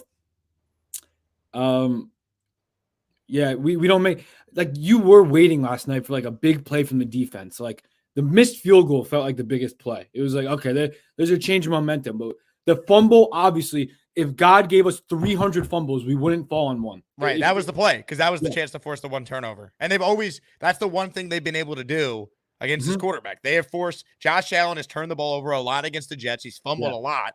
Yeah. That was the moment right there, and they didn't fall on it. Yeah, every time we had a chance to make a play, we didn't do it. So, and we lost by 3. We lost by 3 points. They've lost the last 3 weeks by a combined 10 points. So, the optimist will spin it, well, they're right there. But it's like, you're right there and you can't win. It's like, you got to win games, man. You're 2-4. Your season's on the line on Sunday Night Football now. That's the state they're in. So we could smile about Davante. Him and Aaron love each other. They can make sweet love on the field. Great. Win on Sunday or it doesn't matter. Right. I wonder what people think and what you think. Is it better to lose by a little with minimal mistakes or with as many mistakes as we had? Because it feels way worse. Like, I'm thinking damn, we lost by 3, but we did 400 things wrong. So then is it like, oh, we could like fix a few of them? I don't know. It feels like if we fix a few, it's always going to be this, Jake. Offense plays well, defense plays like crap. Defense plays well, offense plays like crap. We never play complementary football. We just don't. Brian Glick is next on the Gusbuster Hotline. Hello, Brian. Hi, gentlemen. How are you? How's it going? You got a great thanks for beard, having me. Brian. I will Thank say. you, sir. I'm calling you from California. Nice. What a rough game. I will say discipline is on my mind for this team. I'm not worried about a missed kick. I was at the Broncos game. I was at the Niners game. I see a sloppy team, and I wonder if it's coaching. If coaching needs to tell them, your job and my job is on the line. Clean it up or take a seat. I don't know. We talk about accountability. We hear the word accountability, and I'm curious what they're going to do to get these players to stop jumping offside, stop illegal shift, the motion, the lining up incorrectly, the holding. That stuff has got to get cleaned up. I see enough talent and optimism with the rest of the team where it's not the miss kick. It's these sloppy penalties, pushing them back and long yardage on first down. That's rough. I would hope, Brian, that, I'm not going to kill Oberg for one game, right? He's trying to do a lot in a short time, but it's like, okay, now you had your game. You saw how it looked like with your staff in place. What are you now going to do differently? What changes are you going to make personnel-wise? We hear the word accountability. Andrew, they want to be accountable. Michael Clemens shouldn't play next week. That's how you hold someone accountable. Yeah, the bad part about that is, Jake, like, who they're gonna they're gonna play Braden McGregor 65% of the snaps. They don't have anyone. That's the issue. Like they probably anyone. I play Leonard Taylor and just line him up at defensive end. Yeah. Do you play somebody less talented? Yeah. Who plays within the system and doesn't hurt the team? Or you could just get Reddick in the building. Yeah, we're all like super Jets fans here, right? So do you play somebody with less talent? That's the or do you get the guy with the talent who's earned the spot to not do foolish moves to hurt the team? I don't know what the answer is there. Yeah. Brian, great beard, great call. I was gonna ask Brian to give us a little spider 2Y banana. All right, maybe you can help Downing with the red zone play calling. Yeah, God, and that's the thing. Andrew, when was the last time the Jets had two 100-yard wide receivers, a 100-yard rusher, a quarterback who nearly threw for 300 yards and had a passer rating of 100, and they lost? When was the last time they ever had that in a game? I don't know. I'm guessing you don't actually have it, but I'm thinking maybe probably 20. Yeah, probably Decker, Marshall, and Ivory had a game with Fitz. That's got to be it. But it's like that's a decade ago. Yeah. It's insane. Neil is up next on our show. Neil, how was the game last night? Muted. You're on mute, Neil. You're still on mute. My voice is finally back. Oh, this is what I'm going to do to you all season, little bitches. Will you stop playing that goddamn thing, Jake? You're pissing me off. I had to make sure it was working. Andrew, Gary calling you the smartest guy is like Jack Nicholson calling the cuckoo's nest an Ivy League classroom, okay? So just take that compliment with a grain of salt, although you're fantastic. Gary's compliments are really not going to be flattering to anybody. Is he number one enemy on the show these days? No, you know what? Alan, let me tell you something. Alan, last night I got home and I just flipped, I was looking at on the way home, Jake, I had you on YouTube on my top of my car as I was driving. I was listening to you guys, and I see a thing saying, Alan says something about, I want to hear from Craig, mush to the team. Let me tell you something. How can I be a mush to the Jets if I'm the only guy that watches this show that was actually at a championship game at Shea Stadium that they won? And I saw a Super Bowl that they won. Yeah, I'm the only one. You made a deal with the devil. That's why. No. Okay. Everyone blames Namath. I'm blaming you. Off of that, okay, I remember at the first watch party, I had a big fight with Nate over us getting Reddick in the building.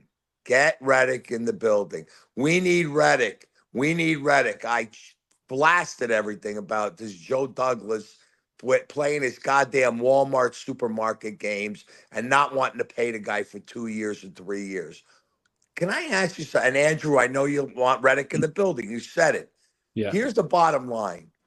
How does it not make sense to give a great edge rusher? Now, do you think Reddick makes that play? Do you think they even try to run with Reddick standing there on the empty spot? You don't think Reddick's going to run down Josh Allen on that play? Are you kidding me? He would be gone. Yeah, yeah. No doubt. He makes that play, no doubt. No, they wouldn't even try that play with Reddick on the edge. But here's the point. Reddick is a game wrecker. The guy is someone who can make a major difference on his team. By the way, where was Leaky Fotu yesterday? Did he play at all? I don't He's think just a guy, Neil. The people acting like Lecky Fotu was going to come in and save the run defense. He's 340 pounds, Jake. At least he could have plugged up a hole here and there on the middle. All right, go to your local McDonald's. You'll find 300-pound people there, too. They're not NFL players. Why, you think Leaky Fotu is not a good player? He's fine. He's just, but he wasn't elite. I was just basically betting on the coaching staff because they've done wonders with these 1-year guys, and it hasn't worked. If you want to get a guy on that defensive line, call up Cleveland. Quentin Jefferson was a healthy and active. Cleveland's having a fire sale now. They just traded Cooper. Flip the Browns a 6th-round pick for a 7th-round pick swap and bring in Quentin Jefferson. That's what I would do today. Okay, well, Jake, here's the point. Okay, the things that you're saying right now make sense. The bottom line is we have a general manager who's looking to hoard all his picks for 2028 when we're in a win now year. No, we have an owner who thinks thinking is overrated. You know, thinking is overrated. You know, as far as the game is concerned, okay, I got to tell you something. I'm watching Aaron Rodgers, and I got to tell you something. I was thoroughly entertained by the fact that we had an offense yesterday. You know, I had my nephew there. He hadn't been to a Jet game in 5 years. He saw the fireworks, you know, how they darken the stadium and the wristbands. And he was like really impressed with the game, and how everything was, you know, has changed. They're really trying to make a good situation. Now, to put out that a Monday Night Football should be embarrassed to put out that crew of referees. They look like the gang that couldn't shoot straight. They throw a flag and then they're discussing with the flag. It's like they threw flags. They didn't even know what they were throwing them for. Then they have a discussion. Do you know how many times I've watched games where referees at least pick up one flag? You know what I mean? Like they discuss it and they go, okay, there's no flag because of this. These guys, they were listening. I saw one guy listening on the thing, like he's looking for advice from New York or wherever he's getting his advice from. And they're all standing there around each other, waiting for New York to tell them what the penalty they threw the flag for. I mean, it was bad. I'm surprised Joe B wasn't really even more livid about the way the refs called that game yesterday. In fact, one guy on the steps on the way down out the building looked at me and he said, look, I am non-biased in this game, and you guys got butt raped by the refs. This guy was not even a fan of Buffalo, not a fan of the Jets. He specifically used the term butt rape. That was something like that. He made a comment like, you just picked that up. Whatever. We were ripped off, is my point, guys. We were ripped off. Jake, I'm in no mood today, dude. I'm in a bad mood. Don't toy with me. I am today. too, Neil. I don't know if you were watching the show. I heard you, but I got to tell you something. I'm super excited. We got Davante, and I'm telling you right now, our offense is going to score 31 points a game going forward. I'm just not so sure. Hang on. Let me finish my point. I'm not so sure we're going to give up 31 points every game. How about that? Okay? Look, we could score. Here's the problem. We could score 31 points a game, but we're never going to have the time on the field because the other team's going to be too busy running the ball. Okay? Now, who's going to tackle 22 on Pittsburgh. What's his name? You are.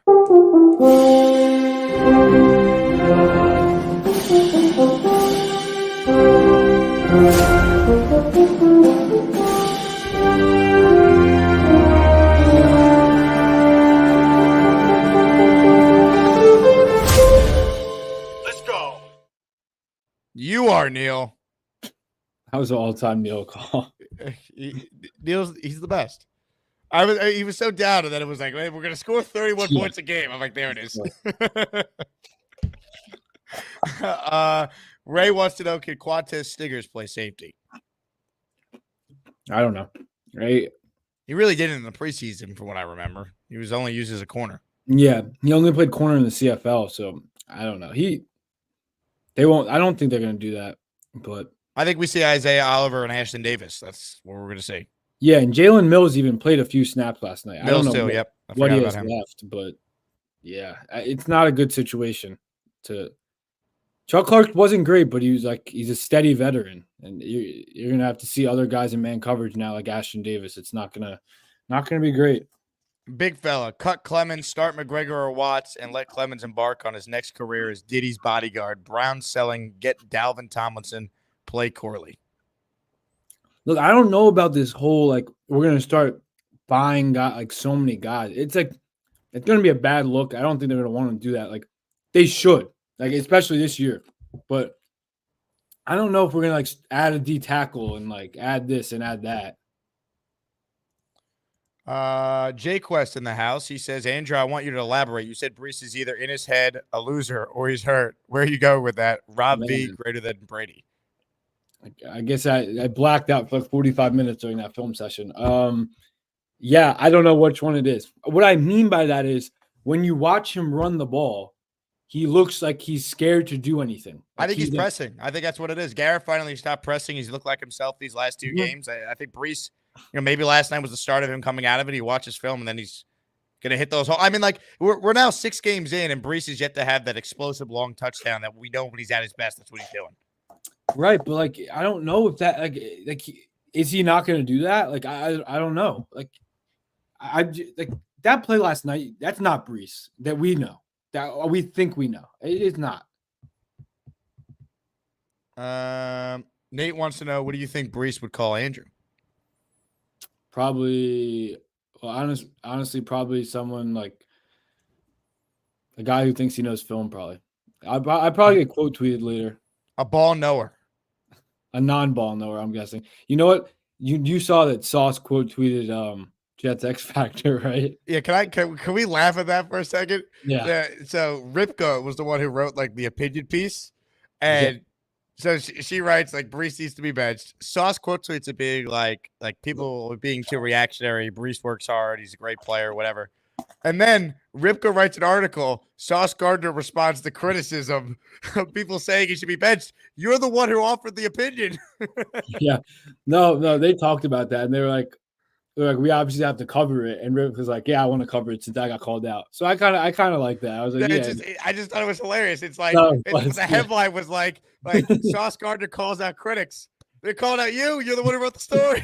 No, that's a good point. No, that was really funny. I was dying when I saw that. We're having Sabo on tomorrow at 10 a.m. So I'll ask him about that whole situation. Yeah. Let me see here. I do have some breaking news. I don't know. How much of Rodgers on McAfee did you watch today? 0. Do you see when Gary joined him? We're back, man. We're back. Heard V-Man was there too. We're back, man. We're back. Oh my God. You're sleeping a little bit. Ladies and gentlemen, I know what we're about to do. I gotta get this guy out. I know he tried calling earlier. The wait time was crazy. Ladies and gentlemen, the man who did this is on the line.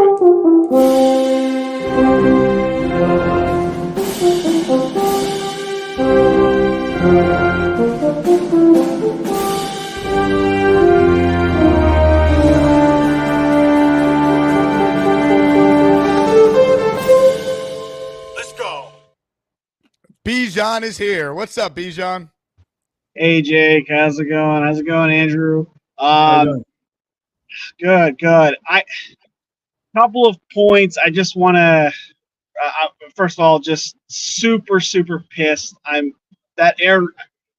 I know Aaron Rodgers has a good time on Pat McAfee, but man, the vibe doesn't sit well with me. I get it; it's an exciting day for him, but man, I need to see him more pissed. If this was like Tom Brady, I know Tom Brady's a little bit psycho. We don't like him. He was a Patriot and all that, but like, yeah, I can't. No, stop. Like Rodgers, dude, you're 2-4. No, read the room. I don't need like, oh, Ulbricht's got a great culture and we had a good week. No, dude, no, stop.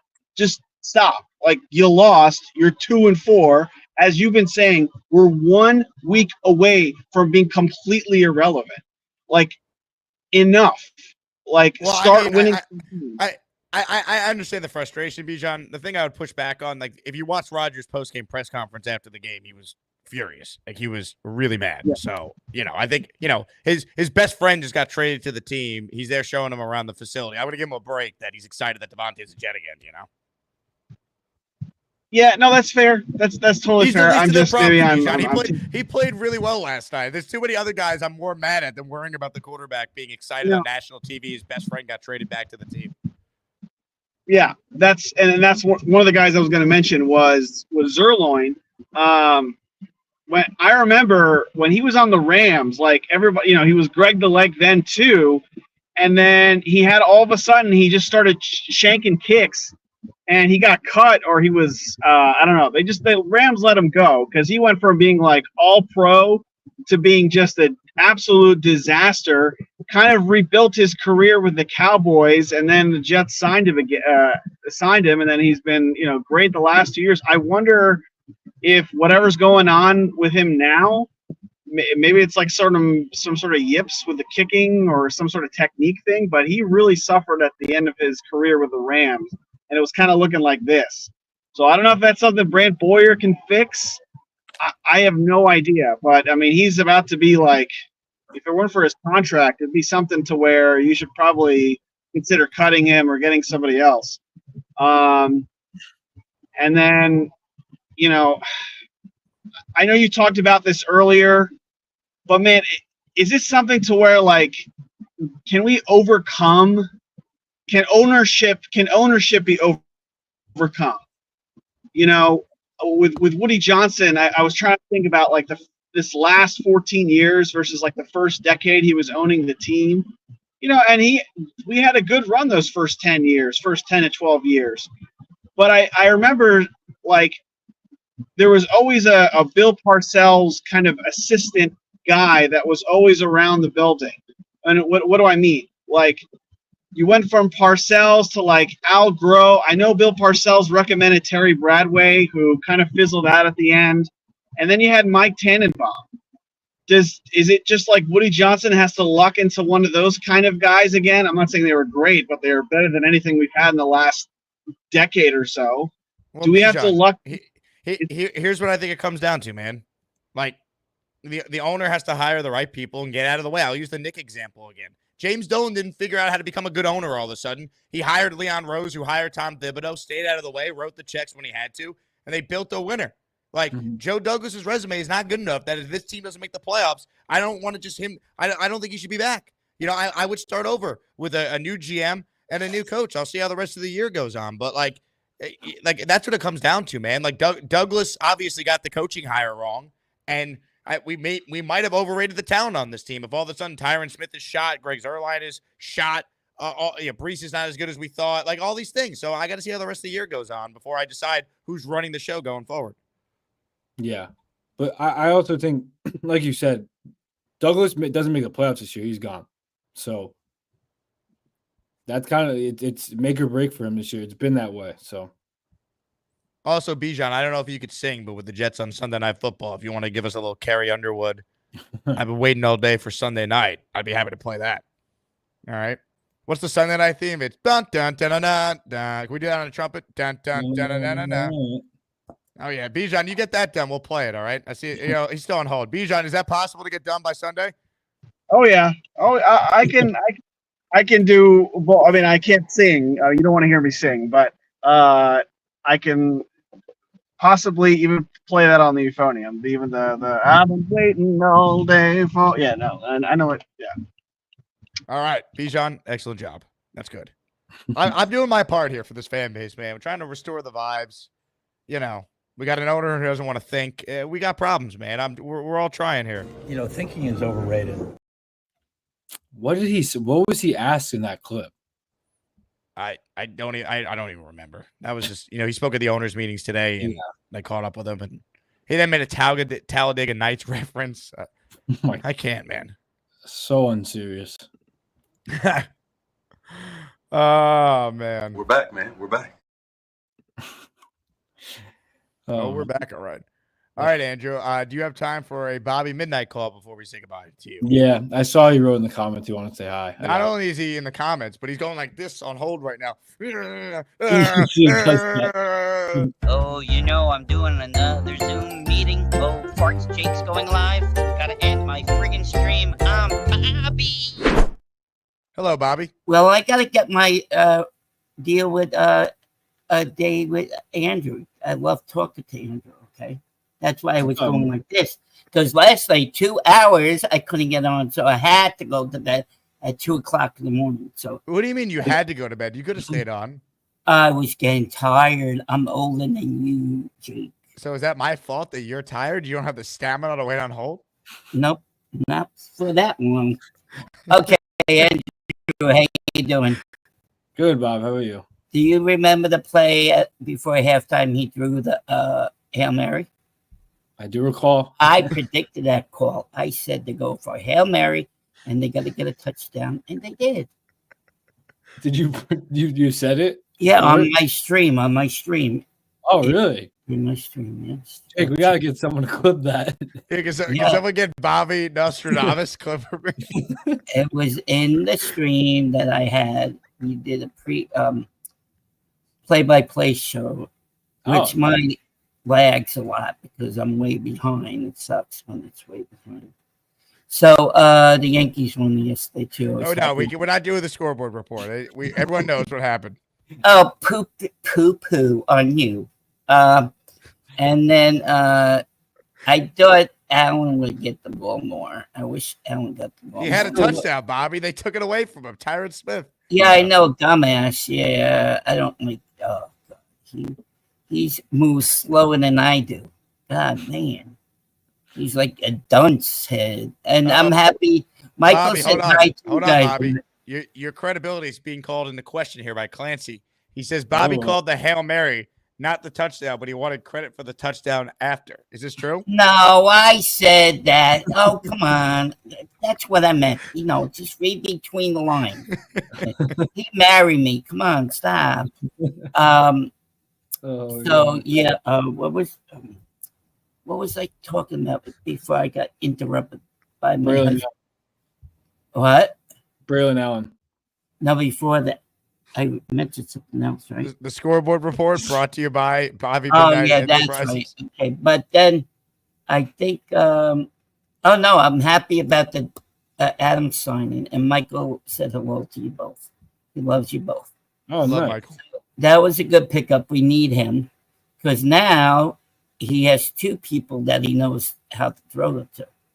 Because Lazard looked pretty good last night. A couple drops. He should have had right in his hands, but he didn't drop anything last night. Oh, good. That's good. Okay, that's good. Yeah. Yeah. Well, I wish the other game that what's his name should have not dropped Sauce right in this damn. I could have caught that ball. Damn it. God damn. When I was a kid, I caught that ball. Jeez. And I do like Oberk. I think that was a good change. I do. Do you agree? Because at least he moves around the field. He doesn't look like there's chewing his gum, chewing his cud, like Robert Sal. With his finger up his ass, too. Whoa, hey now, Bobby. Hey, be quiet. You had that guy last night. What was Angel? No shirt, cursing like 5 times. I just said ass. He said the F word like 5 times last time. Remember your friend Angel? He's not my friend. He's a caller. Well, remember that call you should have put him that I don't remember the situation you referred to. The guy without the shirt. Remember who called? No, I don't.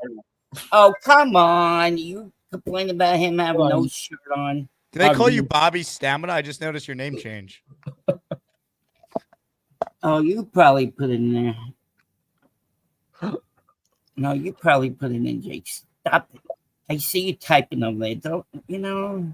My hands are up. It's Yeah, Bobby give Stamina. me a break. You be quiet. I don't want to hear you.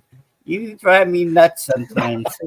But Andrew's a nice kid. I miss you, Andrew. I love talking to you every week. And then tomorrow at 4 o'clock, I get to talk to, you know who? Jeff Parles. I can't wait. Me and him are friends. Well, I'm friends with you. I'm friends with Robbie Sable. I'm friends with Jake. He got me the passes for Halloween. My feet are okay, Andrew. I have. Are we going to see each other on Halloween? Yeah, I can walk and drive. Great. Are you going to the Texans game, Andrew? Yeah. All right. Yeah. You'll meet Bobby. You could meet my brother. Oh my God, you and me.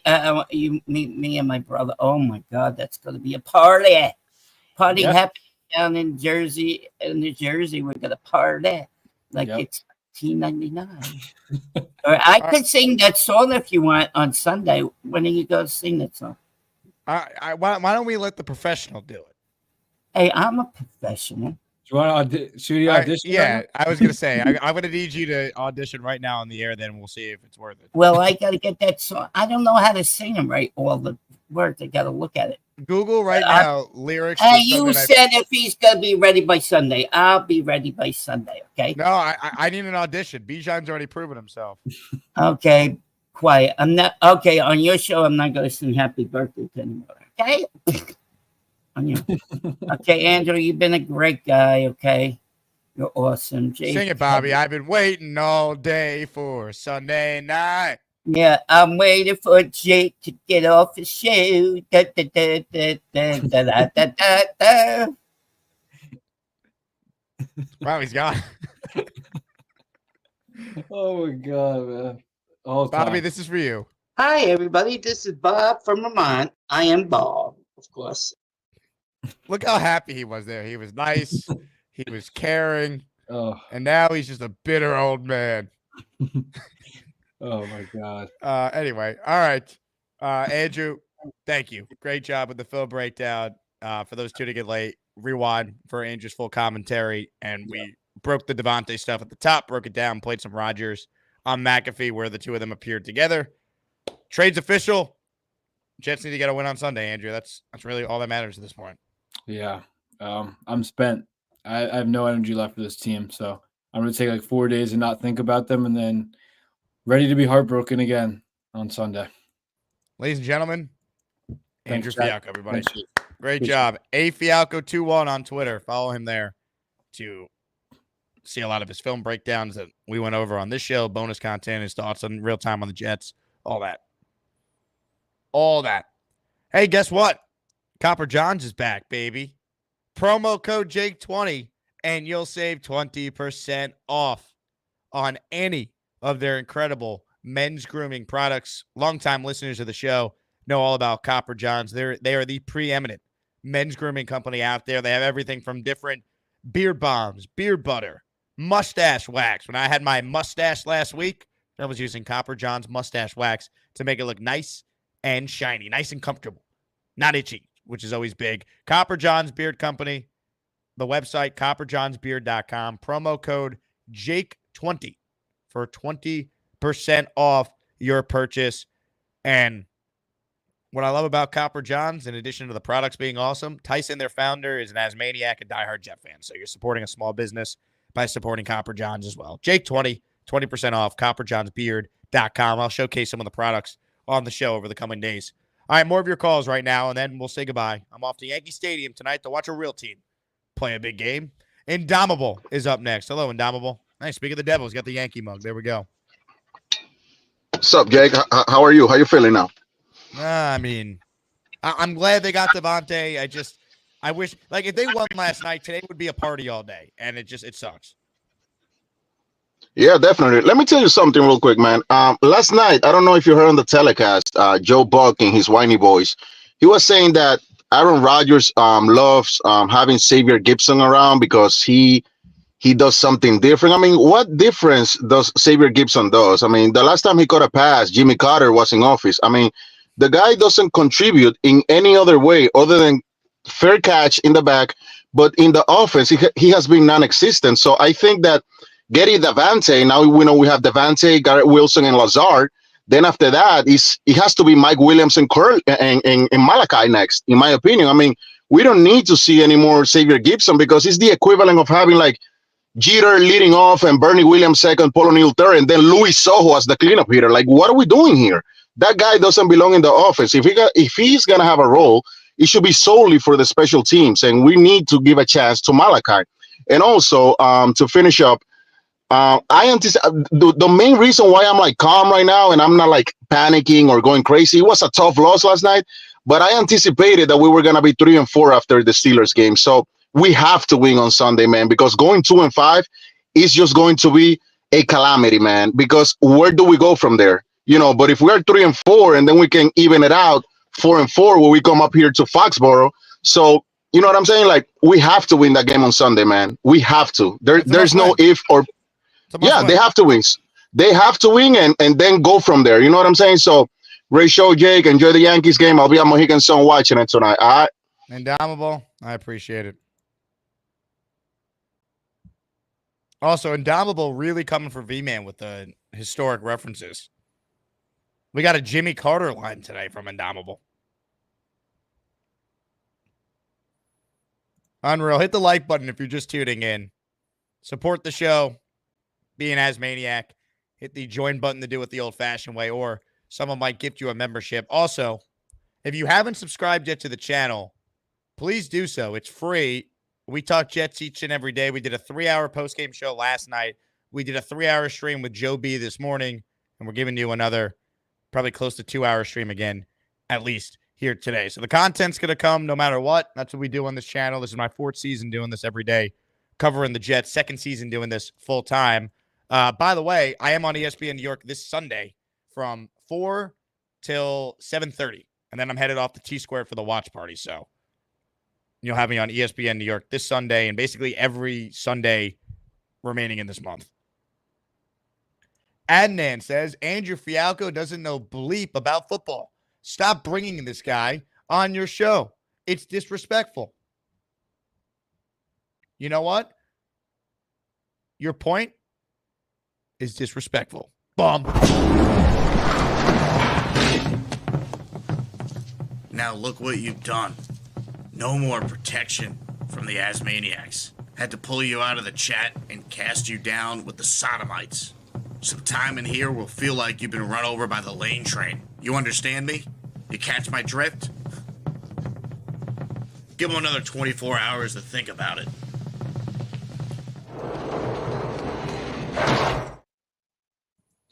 Super chat from the big fella. Can you tell me how to clean the inside of the screen of a TV? My sons and Buck and Aikman were glazing Josh Allen all night. Look, I like Joe Buck and Troy Aikman.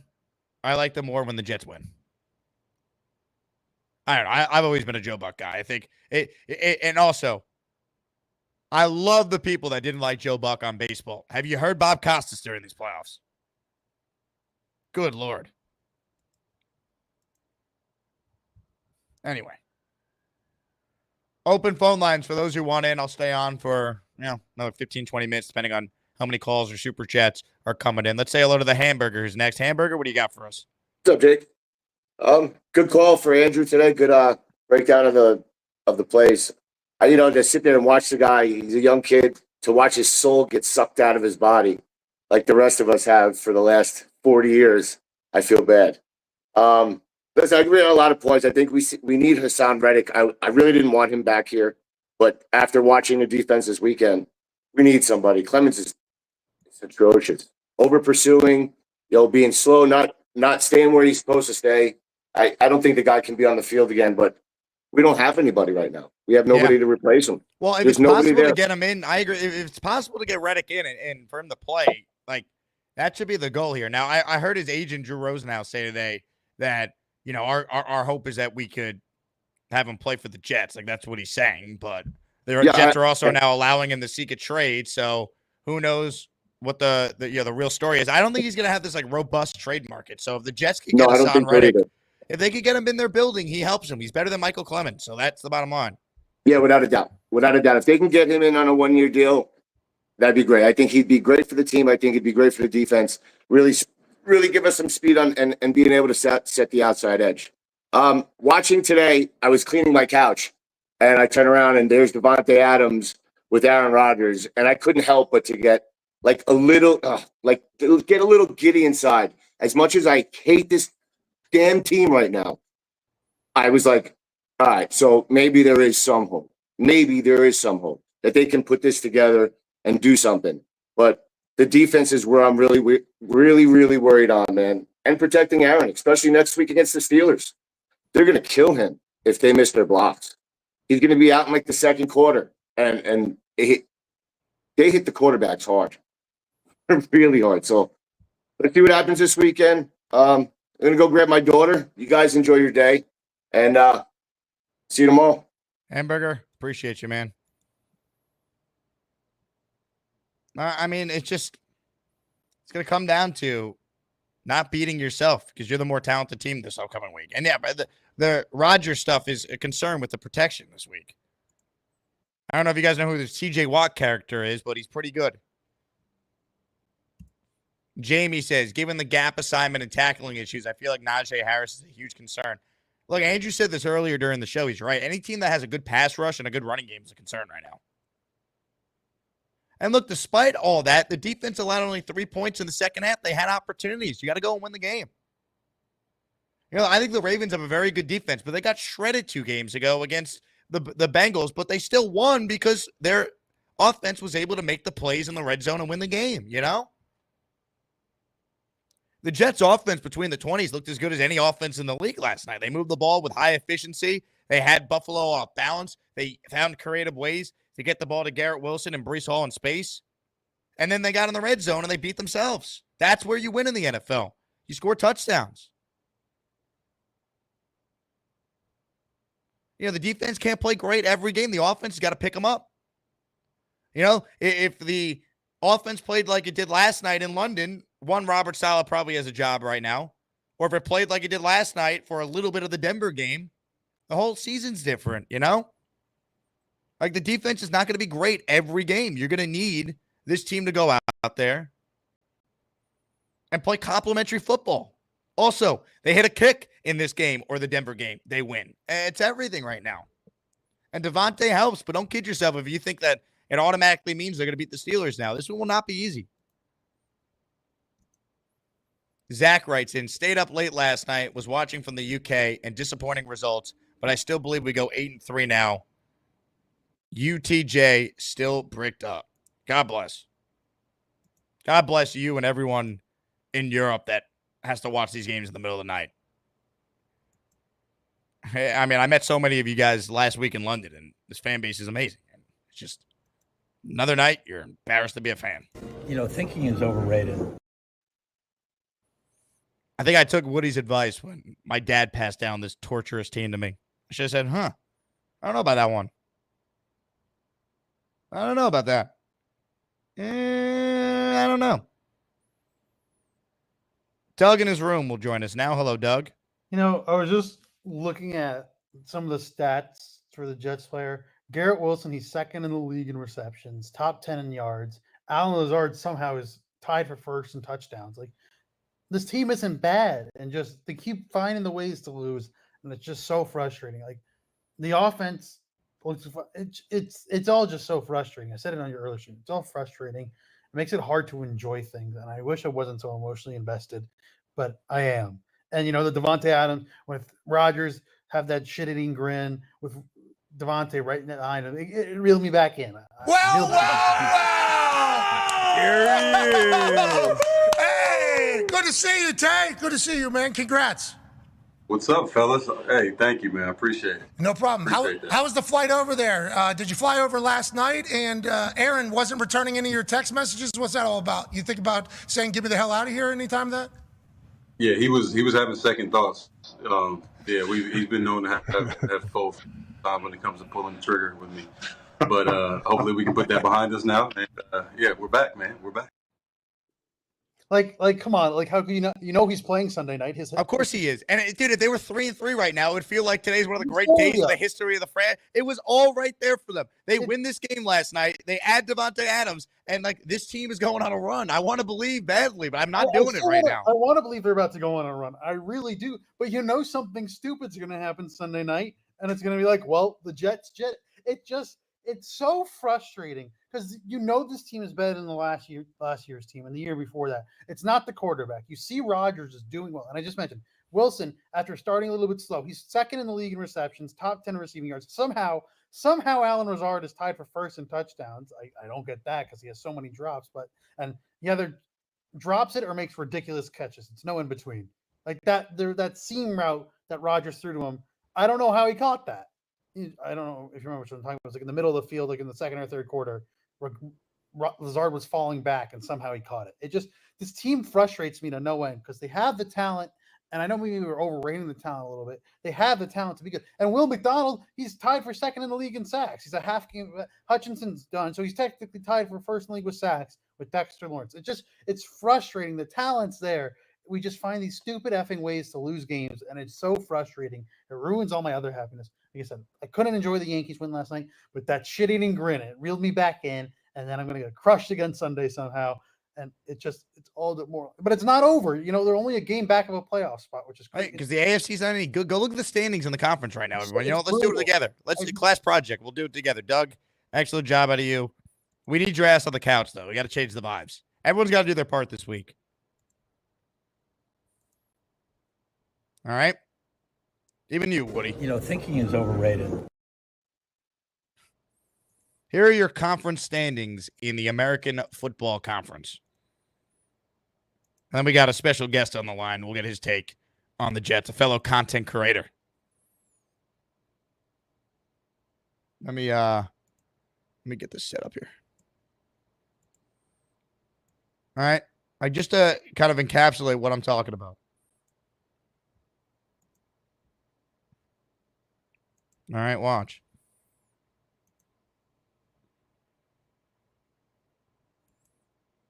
Conference. Like, look how bad this conference is. The Jets, 2-4. All right, 7 teams make it. The Colts, 3-3. You play the Colts head-to-head.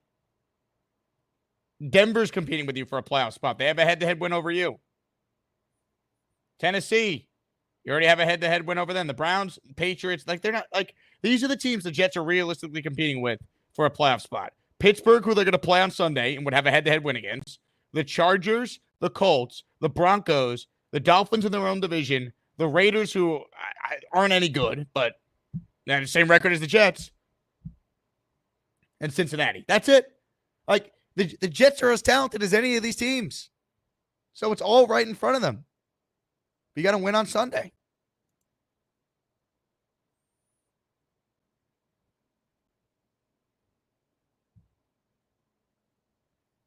I mean, it's brutal. Being a fan of this team is excruciating. Sauce of Sny writes in, I think at some point we got to take a page out of the Buffalo playbook, dress 6 linemen to play off Tyron. I don't know how hurt Morgan Moses plays better than him last night. You're saying I don't know how a hurt Morgan Moses plays. But look, I would give Olu a lot of opportunities coming up here.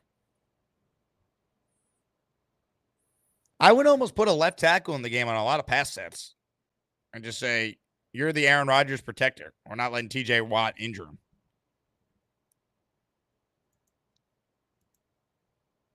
Just brutal. Just brutal. Let's say hello to Nick Shine on the line, baby. Hello, Nick. Hey, what's up, buddy?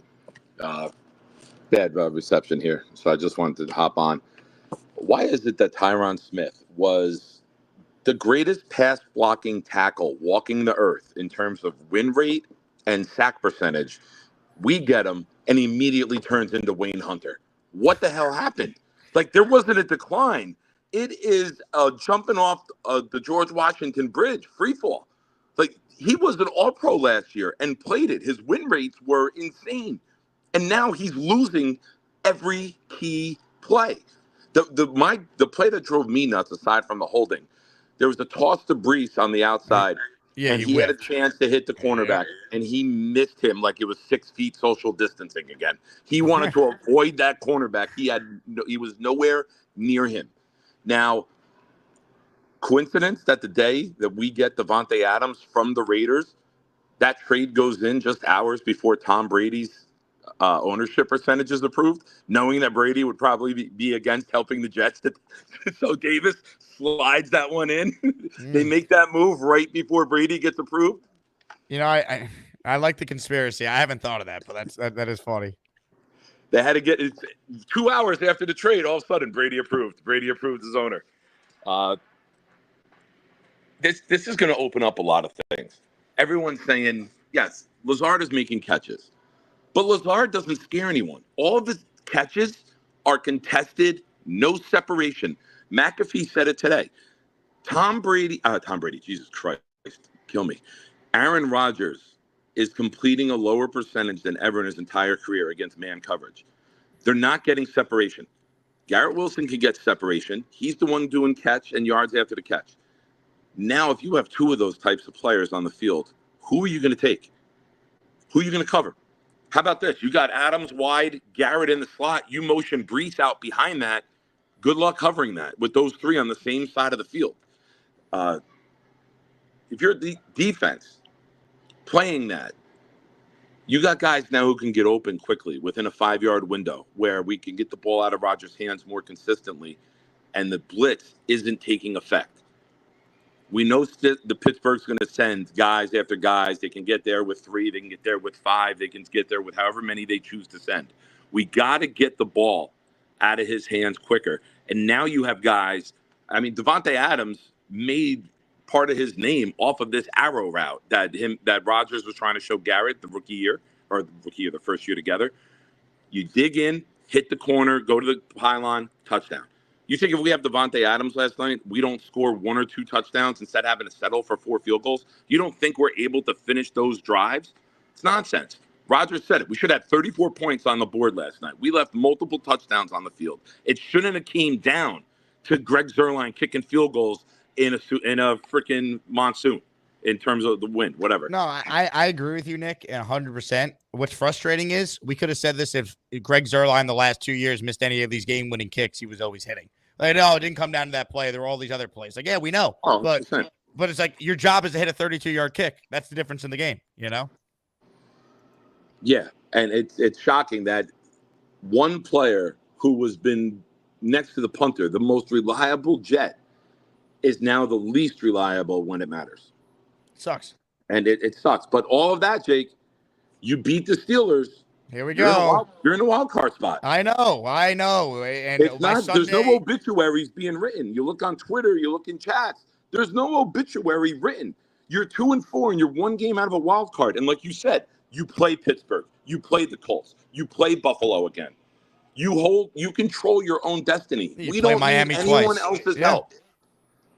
No, 100%, Nick. I mean, like it's not over at 2-4, 2-5. I don't see it. Like their season is on the line right now. Well, it's a massive tiebreaker, right, Jake? You lose to the Steelers. That's a tiebreaker down the road that you lose. You beat them. You own that tiebreaker come later in the year. Yeah, and you're going to need that tiebreaker because Pittsburgh, at the bare minimum, has proven with Mike Tomlin their floor is 9-8. Yeah, absolutely. And I got to head out, but I just want to say one last thing. I also blame my father, and now my son also blames me. What you did to your son yesterday, I mean, one could argue you should be locked up. You got him up at 6 a.m. to go and be on Good Morning America. 5 a.m, even worse parenting by you. And then you took him to this game. He had to go to MetLife twice yesterday. Once is bad enough. Twice? Are you kidding me? Well, the morning was a win being on national television, so at least we got to experience the win. The problem was when Tailgate Joe was generous enough to give us tickets to the game. That was where I dropped the ball. I shouldn't have given you parking. I should have prevented you from going. You're a son of a bitch, and I blame you. Thanks, Nick, buddy. You're the best. All the love. Great call. Talk soon, pal. Ladies and gentlemen, Nick Shine. Go subscribe to his channel. Proud NYJ fan. Great guy. Great Jet fan. Just probably committed, illegal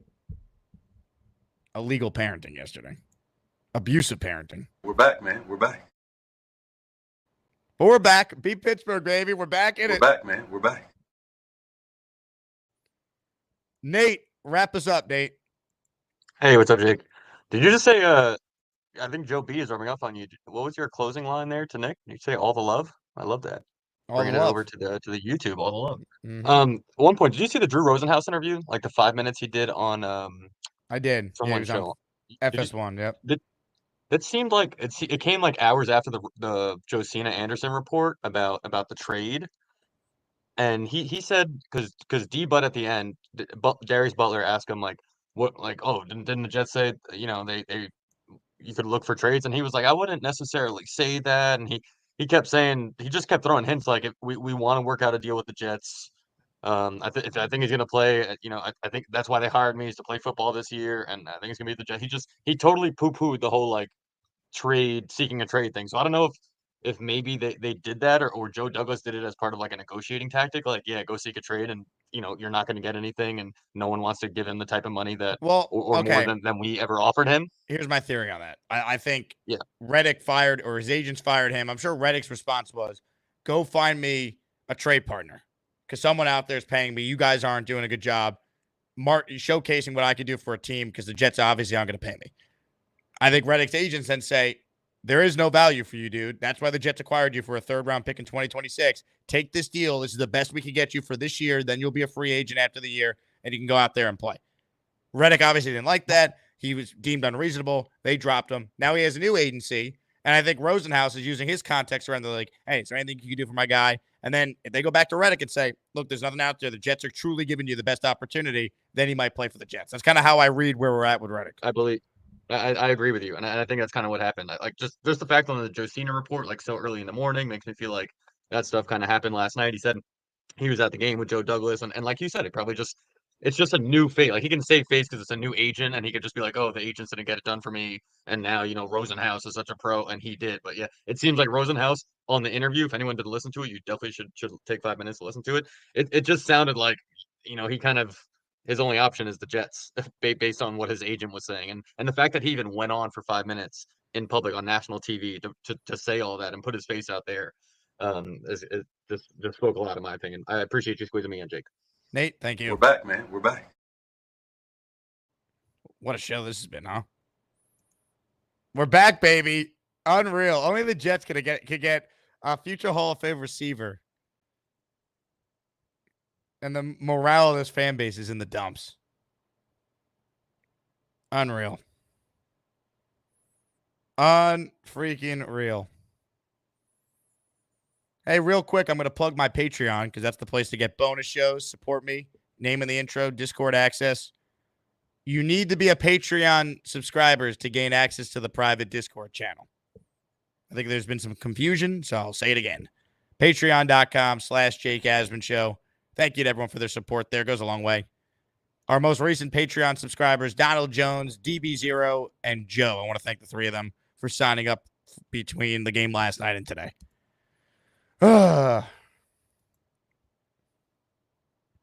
What a show. Zach writes in, Steelers are starting Russell Wilson over Fields, ? It sounds like it. I think that's good news for the Jets, by the way. Justin Fields' ability to run would scare me. Russell Wilson's not mobile. That's not his game. And he could be rusty after not playing at all this year. I think that'd be a real risk for the Steelers at 4-2 to make a quarterback change now. Even Brian Dable, who knew Tommy DeVito couldn't hold Tyrod Taylor's jock as far as playing the position, elected to stay with DeVito till the magic wore off because the team won 3 in a row with him. I hope they play Russell Wilson. Give me another Quincy Williams strip sack that Brandon Echols is going to have to start this week, probably with Carter down and Reed down. Hopefully you could house one again. Give me a house call there. I wouldn't be convinced, though, by the way, that Justin Fields is not starting still. Tomlin said that they'll make a decision later in the week. It's not like he said Russell Wilson's starting, but we'll see. Anyway, I want to thank the audience. You guys were great today. I mean, it's always something, man. Hit the like button on your way out of here and subscribe to the channel if you haven't already. That helps us continue to grow. We hit over 39,000 subscribers early last week, so thank you for that. Next stop is 40,000. So let's keep it rolling. If you're a Jet fan, come along for the ride, baby. Come along for the ride. Because as Aaron Rodgers said, the New York Jets are all in. Now beat the Steelers on Sunday. I end tonight's show with one message. God bless America. And let's go Yankees. It's definitely adding a lot to our team, but I think energetically, with the change that we had, that was kind of can't be disjointing for energetics in the team, for guys wondering what does this mean. Then the way Brick handled everything, was just class and good leadership. And now this move lets everybody know, hey, it's on us now, because we're going all in, and it's our time to go out there and win games, get on a run, which we all feel deep down is going to happen.